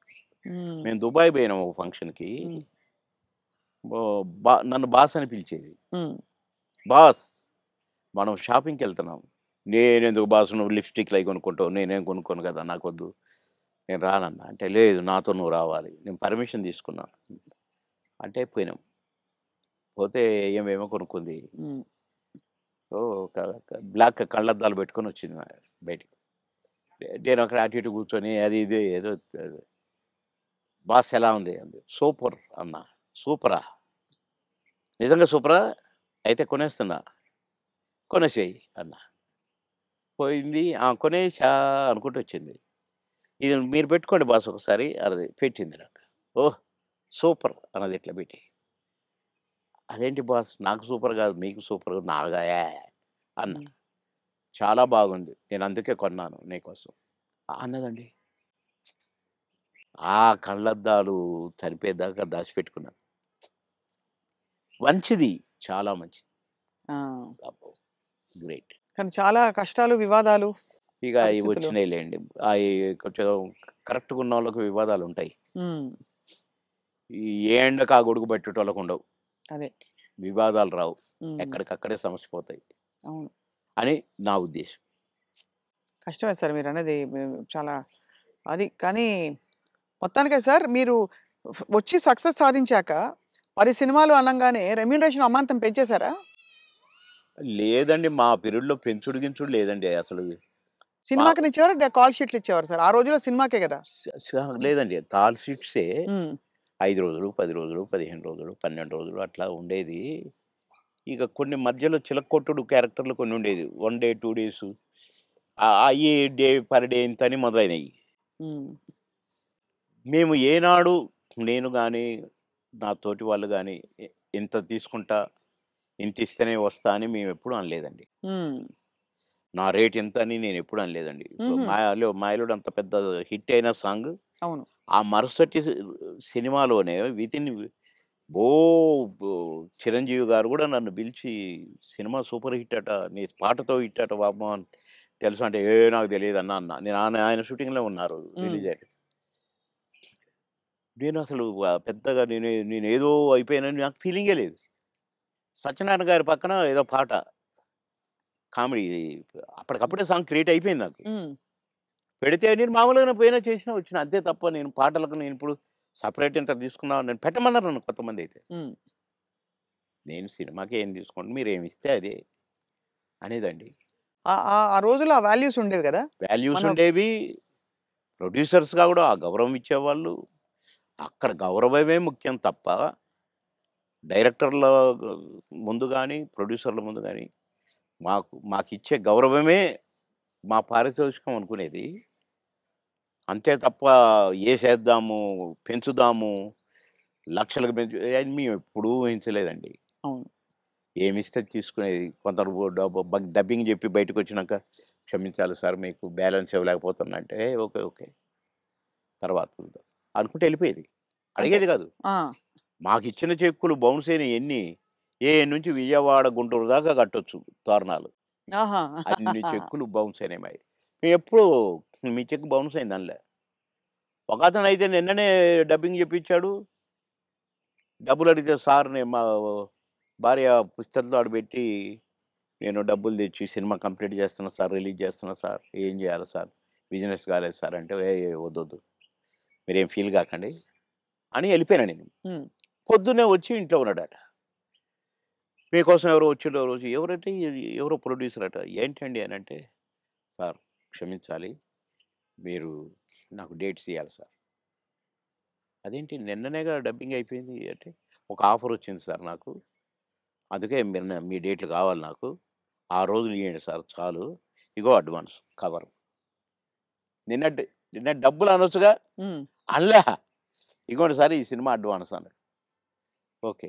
థ్యాంక్ యూ అన్నా. డోర్ దాకా పోయిండు బయటికొచ్చి. అక్కడ వెనక్కి తిరిగి, మీరు మహానుభావులు సార్. చల్లగా ఉండాలి. మీరు నిన్నటి డబ్బులు అడుగుతారేమోనని భయంతో వచ్చాను సార్ నేను. అడిగితే ఏదో ఒకటి చెప్పుదాం అనుకున్నా సార్. కానీ అసలు మీరు ఆ టాపికే ఎత్తలేదు. మీరు మహానుభావులు సార్ అన్నాడు. ఈ ముక్క చాలయ్య నాకు. డబ్బులు గాదు. నువ్వు మళ్ళా సినిమా తీస్తానని వచ్చావు చూసావు. ఉమ్. నువ్వు ఒక మనిషి ఒక సినిమా తీస్తే రోజుకు 200, 300 మంది బతుకుతారండి. అవును, అంతే కదా. ఇప్పుడు ఒక 100, 200 మంది జూనియర్ ఆర్టిస్టులు బతుకుతారు. ఇక్కడ ఈ సినిమాకు సంబంధించిన నటులు, వాళ్ళ అసిస్టెంట్లు, వాళ్ళ మేకప్ మ్యాన్‌లు బతుకుతారు. ఉమ్, డాన్సర్లు, డాన్స్ మాస్టర్లు బతుకుతారు. ఫైటర్లు, ఫైట్ మాస్టర్లు బతుకుతారు. ఇప్పుడు ప్రొడక్షన్ డిపార్ట్‌మెంటు, అటు డైరెక్షన్ డిపార్ట్‌మెంటు ఇంతమంది 24 క్రాఫ్ట్స్ మీరు అన్నం పెడతారండి నెల, 2 నెలలు. మీలాంటి వాళ్ళు ప్రొడ్యూసర్లు అవుతూ ఉండాలి. సినిమాలు తీస్తూనే ఉండాలి. అందుకనే నేను మీరు అడ్వాన్స్ అనగానే తీసుకున్నాను అన్నా. అట్లా ఇండస్ట్రీ బతకాలని ఆలోచించాలండి. కానీ అదొకటే కాకుండా సార్ ఆ రోజుల్లో మానవ సంబంధాలు బలంగా ఉండేవి. వ్యక్తుల్ని నిజమండి. పోగొట్టుకోదని. నిజం. ఇవాళ ఏంటి సార్ రోజుకి 5,00,000, 10,00,000 ఇట్లా ఉన్నాయి కదా పేమెంట్స్ అన్నీ అవును. ఇట్లున్నాయి. కానీ గంటల ప్రకారం ఉన్నాయి ఇప్పుడు. గంటల ప్రకారం కదా సార్ ఇప్పుడు? గంటలు. హ్మ్. నాకు అప్పట్లోనే నేను విన్నానండి. 'ఎన్టీ రామారావు' గారు గాని, 'కృష్ణ' గారు గాని డబ్బులు ఇయ్యకపోతే ప్రొడ్యూసర్‌ని అడిగేవాళ్ళు గారట. హ్మ్. 'కృష్ణ' గారికి ఒకసారి బ్యాడ్ పీరియడ్ వచ్చిందట. రోజు ఎన్నో సినిమాలు చేస్తూ, సంవత్సరానికి 12, 15 సినిమాలు హీరోగా చేస్తూ, అందరు హీరోలు 1, 2 సినిమాలే చేసేది. ఈయన 12 సినిమాలు, 15 సినిమాలు చేసేవాడు 'కృష్ణ' గారు. హ్మ్. అలాంటోడు అంటే డబ్బులు అడగడట. ఇస్తేనే తీసుకుంటాడట. అలాంటి ఆయనకు సినిమాలు లేకుండా అయినాయి. హ్మ్. అలాంటాయన ఆగిపోయిన సినిమాల ప్రొడ్యూసర్‌ల కాడికి పోయి, ఎందుకు ఆగిపోయిందని తెలుసుకొని, ఎంతైతే స్టార్ట్ అయ్యిద్దని తెలుసుకొని డబ్బులిచ్చి, నేను తీస్తా మిగతా సినిమా అని తీసి పెట్టేవాడంట. హ్మ్. ఇవన్నీ విన్నాం. అంత అందుకని చేసి మాకిచ్చే గింతంత ఇయ్యకపోతే దానికి ఏదో రాద్ధాంతం చేసి నో అని వదిలేసి. అసలు మీ ప్రయాణంలో మీరు కలిసిన దిగ్గజాలు, ఆ వ్యక్తులు ఇప్పుడు మిస్ అవుతారు కదా సార్ మీరు చాలా. అంటే ఇప్పుడు ఒక్కసారి కళ్ళ ముందు కాలం మారిపోయింది. కనపడట్లే అలాంటోళ్ళు. అదే కాలం మారింది తెలుస్తోంది. అంటే కలికాలం అంటారు కదా! అయ్యయ్యయ్యో! కొట్టొచ్చినట్టు కనపడుతుంది. నన్ను రమాప్రమని నేను అంటే మాతో పాటు కమెడియన్ అనుకోని, "అరేయ్! రమిగా" అని పిలిచేది నేను. "అరేయ్! రమిగా అరేయ్! ఇటు రారా, ఎవడురా నువ్వు" అని పిలిచేది నేను. బాబు మా కాలంలో ఇట్టుంది. మా సమ మా మా మా కాలం మా అదే మా పీరియడ్ ఏదో అనేదనమాట. హ్మ్. ఏంటి ఊరికే మా కాలం అంటావు. నీకు ఆ కాలం కంటే ఎక్కువ డబ్బులు ఇస్తున్నారు గదా! ఇంకొకసారి అనొద్దు మా కాలం అని నేను కోప్పడ్డాను. హ్మ్. కోప్పడి ఒకరోజు మాట్లాడలా. కానీ ఆ తర్వాత నేను సినిమా యాక్టర్‌గా ఇటు మంత్రి అయిపోయి మంత్రి ఆహ్, ఎలక్షన్ చంద్రబాబు నాయుడు గారికి యాక్సిడెంట్ ఓడిపోయినాం కదా! గవర్నమెంట్ అవును. ఓడిపోయింది. అవును. అప్పుడు ఒక సినిమా ఒప్పుకొని షూటింగ్‌కి పోతే నాకు అర్థమైందండి. రమాప్రభ కరెక్ట్. మీ కాలం కరెక్ట్. మా కాలం కరెక్ట్. ఈ కాలం ఏంటి ఇట్లుంది. హ్మ్. నాకు తేడా కనిపించేసిందండి. హ్మ్. షూటింగ్ దగ్గర ఎంత దరిద్రంగానంటే ఆర్టిస్ట్‌కి విలువ లేదు. అసలు షూటింగ్‌కి విలువ లేదు. ఎవడి పని ఆళ్ళు చేసుకుంటున్నారు. అసలు ఆ కల్చర్ మొత్తం పోయి వీధి నాటకాలేస్తారు చూడండి. అవును. అట్లా కనిపించిందండి నాకు. రమాప్రభ యూ ఆర్ కరెక్ట్ అన్నా. అనుకున్న మనసులో. హ్మ్. అవును. అట్లా ఇప్పుడు మా పీరియడ్‌కి, ఈ పీరియడ్‌కి కనపడుతుందండి క్లియర్‌గా. హ్మ్. అవును. అసలు మా సినిమా నాకు నాకు ప్రామిస్ చెప్తున్నా, పొద్దున మీతో మాట్లాడిన తర్వాత ఒక్కసారి ఎందుకో అట బ్యాక్‌కి పోతే, కోడి రామకృష్ణ గారు షూటింగ్‌కొస్తే అదొక పిక్నిక్ స్పాట్‌లాగా కనపడేది. ఆయన వస్తుంటే ఆయన ఎమ్మటే అసిస్టెంట్లు, గిసిస్టెంట్లు నడుచుకుంటా అసలు ఎంత కళ కళ కళ. సరదాగుండేది. ఎంత కళగా ఉండేది. ఆ తర్వాత అలాంటి కళ కనపడలేదే అని నాకనిపించిందండి. హ్మ్. ఎవడికి వాడే ఆ జబర్దస్త్ నుంచి వచ్చినోడు వాడొకడు, వీడొకడు. మేము స్టార్స్ అని. కానీ మేమెప్పుడు అనుకోలేదే అవును. స్టార్స్ అని. ఏదో భగవంతుడు అవకాశం ఇచ్చాడు. ఆర్టిస్ట్ అనుకునేదే తప్ప. వామ్మో! ఇప్పుడు ఊర్లోని ఒక్కొక్కళ్ళు మెయింటెనెన్స్ అది కథ వ్యవహారం. ఇప్పుడేముంది సార్ ఒక టీవీ షోలో కనిపిస్తేనే పెద్ద స్టార్‌లా ఫీల్ ఆ! అయిపోతున్నారు. ఒక 'బిగ్ బాస్'కొస్తే ఎక్కడో వెళ్ళిపోతున్నారు వాళ్ళు. అయిపోతున్నారు. తర్వాత వాళ్ళ ప్రొఫైలే మారిపోతోంది. ప్రొఫైల్ మారిపోతుంది. సరే నవ్వుల పాలవుతున్నారు. అవును. అసలు చూసారా ఆహ్, సార్ నువ్వు 'బిగ్ బాస్' ఎప్పుడైనా? అస్సలు చూడనండి. నేను అగైనిస్ట్ దానికి. హ్మ్. ఎందుకంటే కల్చర్‌కి అగైనిస్ట్ అని ఫీల్ అవుతాను నేను. అవును. కరెక్ట్. సంస్కృతికి అగైనిస్ట్ అని ఫీల్ అవుతాను నేను. హ్మ్. ఏంటి అది దాంట్లో కాపురాలు చేస్తున్నట్టుగా చూపించేటోళ్ళు. ఆడ నైట్‌లు పడుకుంటామట. పొద్దున్నే లేస్తారట. నాకెందుకో నచ్చలేదు. హ్మ్. అసహజంగా అనిపిస్తుంది. అసహ్యంగా. అవును. సార్ మీరు ఆహ్, లాస్ట్ చేసిన సినిమా ఏది? ఇప్పుడు 10 సినిమాలు చేస్తున్నానండి ఇప్పుడు. అదే అంటే లాస్ట్ విడుదలైన సినిమా మీది. 'మిస్టర్ బచ్చన్' అనుకుంటా. ఆ! 'హరిశంకర్' గారిది. హ్మ్. అంటే నేను వేరే షూటింగ్‌లో ఉంటే ఒక క్యారెక్టర్ ఉంది బాబుమోహన్ గారు. అంటే వాళ్ళ షూటింగ్ కూడా జరుగుతుంది 'రామోజీ ఫిల్మ్ సిటీ'. హ్మ్. అంటే నవ్వుకుంటూ వచ్చి అబ్బా! భలే కనపడ్డారు మాకు. మేము ఎట్లా ఎవరిని పెట్టాలనుకుంటున్నాము.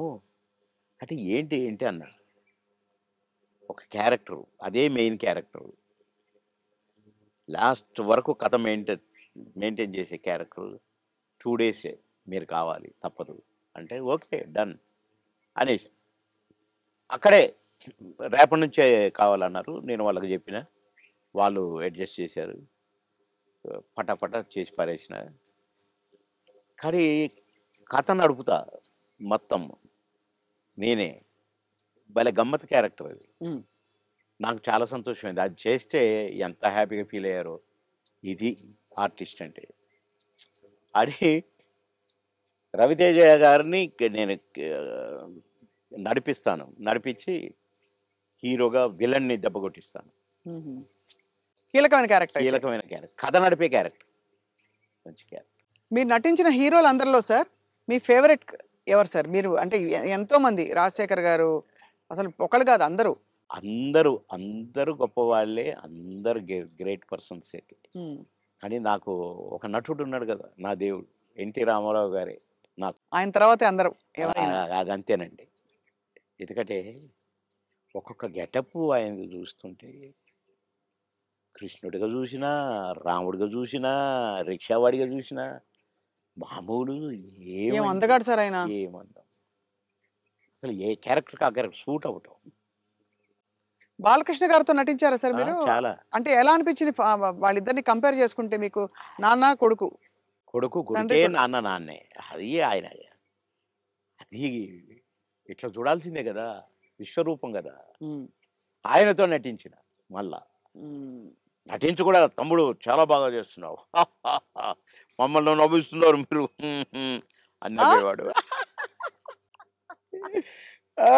హ్మ్. ఓహ్! ఎంత సంతోషం. సంతో గ్రేట్. అవును. ఇప్పుడు 10 సినిమాలు చేస్తున్నారా సార్ మీరు? ఆ! అందులో 2 సినిమాలు మంచి సినిమాలు చేస్తా. అమెజాన్ వాళ్ళదొకటి, ఇంకొకటి అది వాళ్ళది.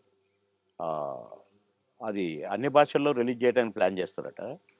ఒకటేమో గ్రామ పెద్దగా భలే క్యారెక్టర్ ఉండేది. హ్మ్. ఈ అమ్మాయి ఇదే సావిత్రి, 'కీర్తి సురేషా'? Keerthy Suresh main character. Lady oriented subject. నేను ఈ తరం ఊ సౌందర్య ఆవిడే ఈస్తారాం సుందరి. కదా! భలే చేస్తదండి. అంటే నాతో ఈక్వల్‌గా చేసింది. నేను ఊరు పెద్దని, ఏయ్! అంటే అంతా భయపడాలి. ఒక రకమైన క్యారెక్టరు. నేను క్యారెక్టర్ చేసినా నేను. హ్మ్. ఏమి హ్మ్. అని చేసి ఒక డైలాగ్ చెప్తానన్నమాట. అట్లనే అయిపోయిందండి. కట్ అన్నాడు డైరెక్టర్. ఏంటి మీరు అట్లా అయిపోయారని డైరెక్టర్ అంటే, నాకు భయమైంది. సార్‌కు కోపం వచ్చింది నా మీద అంటుంది. నేను నిజంగా ఆమెను తిడతాననుకుంటుంది. ఓహో! యాక్ట్ చేస్తుంటే. కాదమ్మా ఆయన క్యారెక్టర్ అది. మీరెందుకు అలా అయిపోయారని అంటే, నాకు భయమైందండి అనంటే, నువ్వు అది చాలా బాగొచ్చింది. మేము ఇలాగే ఉంచుతాం సినిమాలో అని అట్లా. హ్మ్. అంత మంచి క్యారెక్టర్ అది. హ్మ్. నా కారు నేను పోతున్నా నా కారు మీద చైరు. ఎక్కడైనా ఆగితే వెంటనే చైర్ అక్కడ ఉంటదనమాట. హుహు. భలే క్యారెక్టర్‌కి. ఆ క్యారెక్టర్. హ్మ్. అన్నీ ఉంగరాలు, బంగారం, పెద్ద పెద్ద మీసాలు భలే చేశాను. హ్మ్. ఇంకొక సినిమా గూడా చాలా బెస్ట్ క్యారెక్టర్. హ్మ్. మంచి సినిమా. అది కూడా చూడండి ఎట్లా వరించొస్తున్నాయి అవకాశాలు మీకు సార్. అంటే నేను ఆశ్చర్యపడ్డ క్యారెక్టర్‌లు ఈ 2. హ్మ్. మిగతాయి అంటే కొద్దిగా మామూలే అనుకోండి. ఈ చిన్న చిన్న క్యారెక్టర్స్. కానీ అందులో ఒకటి 'మర్రి చెట్టు కింద మనోళ్ళ' ఏదో ఒక సినిమా మాత్రం ఆహ్, నేను ఒక ఫాదర్ క్యారెక్టరు. నా కొడుకు అమెరికాలో ఉంటాడు. మేము భార్యాభర్తలం ఇక్కడ ఉంటాం. నేను అన్నపూర్ణమ్మ. మేము నానా అవస్థలు పడుతుంటాము. అన్నీ ఉండి. హ్మ్. కొడుకు మాత్రం హ్యాపీగా అక్కడ ఉంటాడు. అది భలే మంచి హ్మ్. క్యారెక్టర్ అది హ్మ్. గూడా. మీ రాజకీయ ప్రయాణం సార్ మరి? నేను ప్రశాంతంగా ఉండాలనుకున్నానండి. ఒక సినిమా ఒప్పుకున్నా హ్మ్. తమిళ్‌ది. అరే! బాగుందే తమిళ్, తెలుగు అందులో నేను మంచి క్యారెక్టరు చేద్దాంలే అనుకోని ఒప్పుకున్నా. ఒకటి ఒప్పుకుంటే 10 వచ్చినాయి. ఓహో! మనకింకా గిరాకీ ఉంది అనుకున్నాను. హ్మ్. కనుక మంచిగా రెస్ట్ తీసుకుందాము, ప్రశాంతంగా ఉందామనే ఈ 6 నెలలు హ్మ్. కొద్దిగా నాకు ఆ బ్యాక్ పెయిను కొద్దిగా ఇది గూడా వచ్చింది. ఎందుకు రెస్ట్ ఇద్దాం డాక్టర్లు గూడా అంటారు గదా! రెస్ట్ తీసుకో, రెస్ట్ తీసుకో. అక్కడికి ఇండిపెండెంట్‌గా ఏద్దామని వరంగల్‌లో నామినేషన్ వేశా. హ్మ్. అవును. కానీ నామినేషన్ వేయటానికే నేను కారు దిగి నడవటానికి నాకు కుదరలా. వీల్ చైర్‌లో పోవాల్సొచ్చింది. హ్మ్. ఆగిన అక్కడికి ఒక అరగంట సేపు. నడుచుకుంటూనే పోవాలని. కానీ నా వల్ల గాల. అంటే ఇక్కడి నుంచి కారులో పోయినా గదా! డాక్టర్లు వద్దన్నారు గదా! అవును. ట్రావెలింగే అవును. చేయొద్దన్నారు గదా! అన్న 15 రోజులకు నేను పోయి పరాభవం పాలైపోయింది. సరే వీల్ చైర్‌లో పోయినా, నామినేషన్ ఏసి బయటకొచ్చినా, నా వల్ల కాట్లేదు నాకు. నేను యుద్ధం జేయాలి ఇండిపెండెంట్‌గా. అవును. అందులో అవును. ఆ! కానీ 7 నియోజకవర్గాలు తిరగాలి. డాక్టర్‌కి ఫోన్ చేసినా, "సార్ మా మాట వినండి. ఎందుకు చెప్తున్నామో వినండి. మీరింత మొండిగా కరెక్ట్ కాదు. మేము వద్దని చెప్పినా పోయినరు. పోయినరు మీకు అనుభవం వచ్చింది కొద్దిగా. వెంటనే కారు తిప్పుకొని వచ్చేయండి, లేదా మీకు పెరాలసిస్ రావచ్చు, లేదా కోమాలోకి వెళ్ళొచ్చు ప్లీజ్ అన్నారు. వామ్ముని ఇంత పెద్దది పొంచి ఉందా? నో అని అందరికి ప్రెస్కి నమస్కారం పెట్టాను. చలో హైదరాబాద్ అని వచ్చేసిన రెస్ట్. ఇప్పుడు హాయిగా సినిమాలు ఎంజాయ్ చేస్తూ చక్కగా ఈ మంచి వాతావరణాన్ని ప్రశాంతంగా చక్కగా రాగి జావని ఆస్వాదిస్తూ అవును, అలా మీ వేడివేడిగా వేడి తాగాలి సార్, గోరువెచ్చగా. వేడిగా అయితే అంటే మంచి పాయింట్ సార్. మీకు ఇంకా తీర్చుకోవాల్సిన కోరికలు అందరికీ ఉంటాయి కదా సార్, చిన్నవో పెద్దవో. ఇప్పుడు నాకు బట్టలు పిచ్చి ఉండొచ్చు, ఇంకెవరికో బంగారం పిచ్చి ఉండొచ్చు. మీకు అలాగా ఏమిటి మీకు లక్ష్యం కానీ ఇంకా ఆశయం కానీ? పెద్దగా నాకు మొదటి నుంచి కూడా కోరికలేం లేవండి. ఇదైతే బాగు, అదైతే బాగు, ఇంత పెద్ద బంగ్లా ఉంటే బాగు, లేకుంటే ఒంటి నిండా అసలు నేను ఉంగరం పెడితేనే నాకు గిఫ్ట్లు ఇస్తే ఇట పెట్టారు కదండి, ఈ చెయ్యి వెనకపోద్ది అనమాట. ఈ చెయ్యి ఇటుపోయి టక్కన తీసి జేబులో వేసుకుంటాను. అంటే 5 నిమిషాలు కూడా ఉండను నేను. మా పెద్ద బాబు వేసుకునే ఒక చైను వాడు, డాడీ నాకు ఇది కావాలి అంటే నేనే ఇచ్చాను. నాకు మోహన్ బాబు అన్న ఇచ్చాడు చైన్. ఆయన సినిమా హిట్ అయితే మాకు గిఫ్ట్లు ఇచ్చాడు. ఆ గిఫ్ట్ చైను నేను వేసుకోవట్లేదు. మా పెద్ద బాబు అడిగి కావాలి అంటే తీసుకున్నానా, నాకు వద్దు అన్న. ఆడు చనిపోయినాక ఎందుకో ఆ చైను నేను వేసుకోవాలనిపించి వేసుకున్నాను. కానీ అది కూడా అప్పుడప్పుడు వేసుకుంటాను, మళ్ళీ తీసి దాచిపెడతాను అంతే తప్ప పెద్దగా నాకు ఏమోనండి. నాకు అన్నీ చూశాను. దుఃఖం ఎంత దుఃఖం సార్, ఎంత విషాదం చూసారు జీవితంలో. అబ్బో అబ్బో చాలా చాలా చాలా. ఇంజనీరింగ్ చదివి హాలిడేస్లో ఇంటికి వచ్చి పెళ్లి పెట్టుకొని నెల రోజుల్లో పెళ్లి చేయాలని హడావుడు ఒక పక్క షూటింగ్లు హడావుడి. కొత్తగా ఇంటికి వచ్చాము, ఫిలిం నగర్ ఇంటికి. వాడికి ఫోటోలు ఇచ్చాను. ఇగో 12 మందిని సెలెక్ట్ చేసిన, నీ ఇష్టం వచ్చిన అమ్మాయి, నీ ఇష్టం. ఒకవేళ వీళ్ళలో ఇష్టం లేదనుకో, అడుక్కునేదైనా పర్వాలేదు, తెచ్చి మంచిగా స్నానం గినం చేపించి మంచి బట్టలు ద్వారా బాగానే ఉంటుంది, నీకు నచ్చితే అది చెప్పిరా. నేను తర్వాత చెప్తా. మంచి వారం రోజుల్లో చెప్పాను. వారం రోజులు చనిపోయి తీరని లోటు సార్ అది. అబ్బో ఇప్పటికీ కోరుకోలేదు, ఇప్పటికీ కోరుకోలేదు. బాధాకరం చాలా. అది గుర్తొస్తే ఇక అందుకే అక్కడ నుంచి ఫిలిం నగర్ నుంచి ఇల్లు మార్చిన, ఇది తీసుకొని ఇక్కడికి వచ్చి. ఆ ఇంట్లో బాబు జ్ఞాపకాలు ఎక్కువ కదా సార్? అమ్మో బాగా బాగా, ఎటు చూసినా వాడే కనపడతాడు. వాడు అని ఫ్రెండ్స్ అంత క్లాస్. ఈడు మాస్ ఉన్న కొడుకు కానీ వీడు మళ్ళీ విధేయుడు. వానికి పెద్దోడికి విధేయుడు. నేను పెద్ద కాదు, వాడు రారా వస్తున్నాను combination. Thank you so much Babu Mohan garu. It great experience మీతో మళ్ళీ మాట్లాడడం. అండ్ బోల్డెన్ విషయాలు చెప్పినందుకు చాలా సంతోషం. మా స్వప్న గారితో మళ్ళీ మాట్లాడాను. రైట్ సార్, మళ్ళీ మా స్వప్న గారితో. Thank you sir. Thank you very much.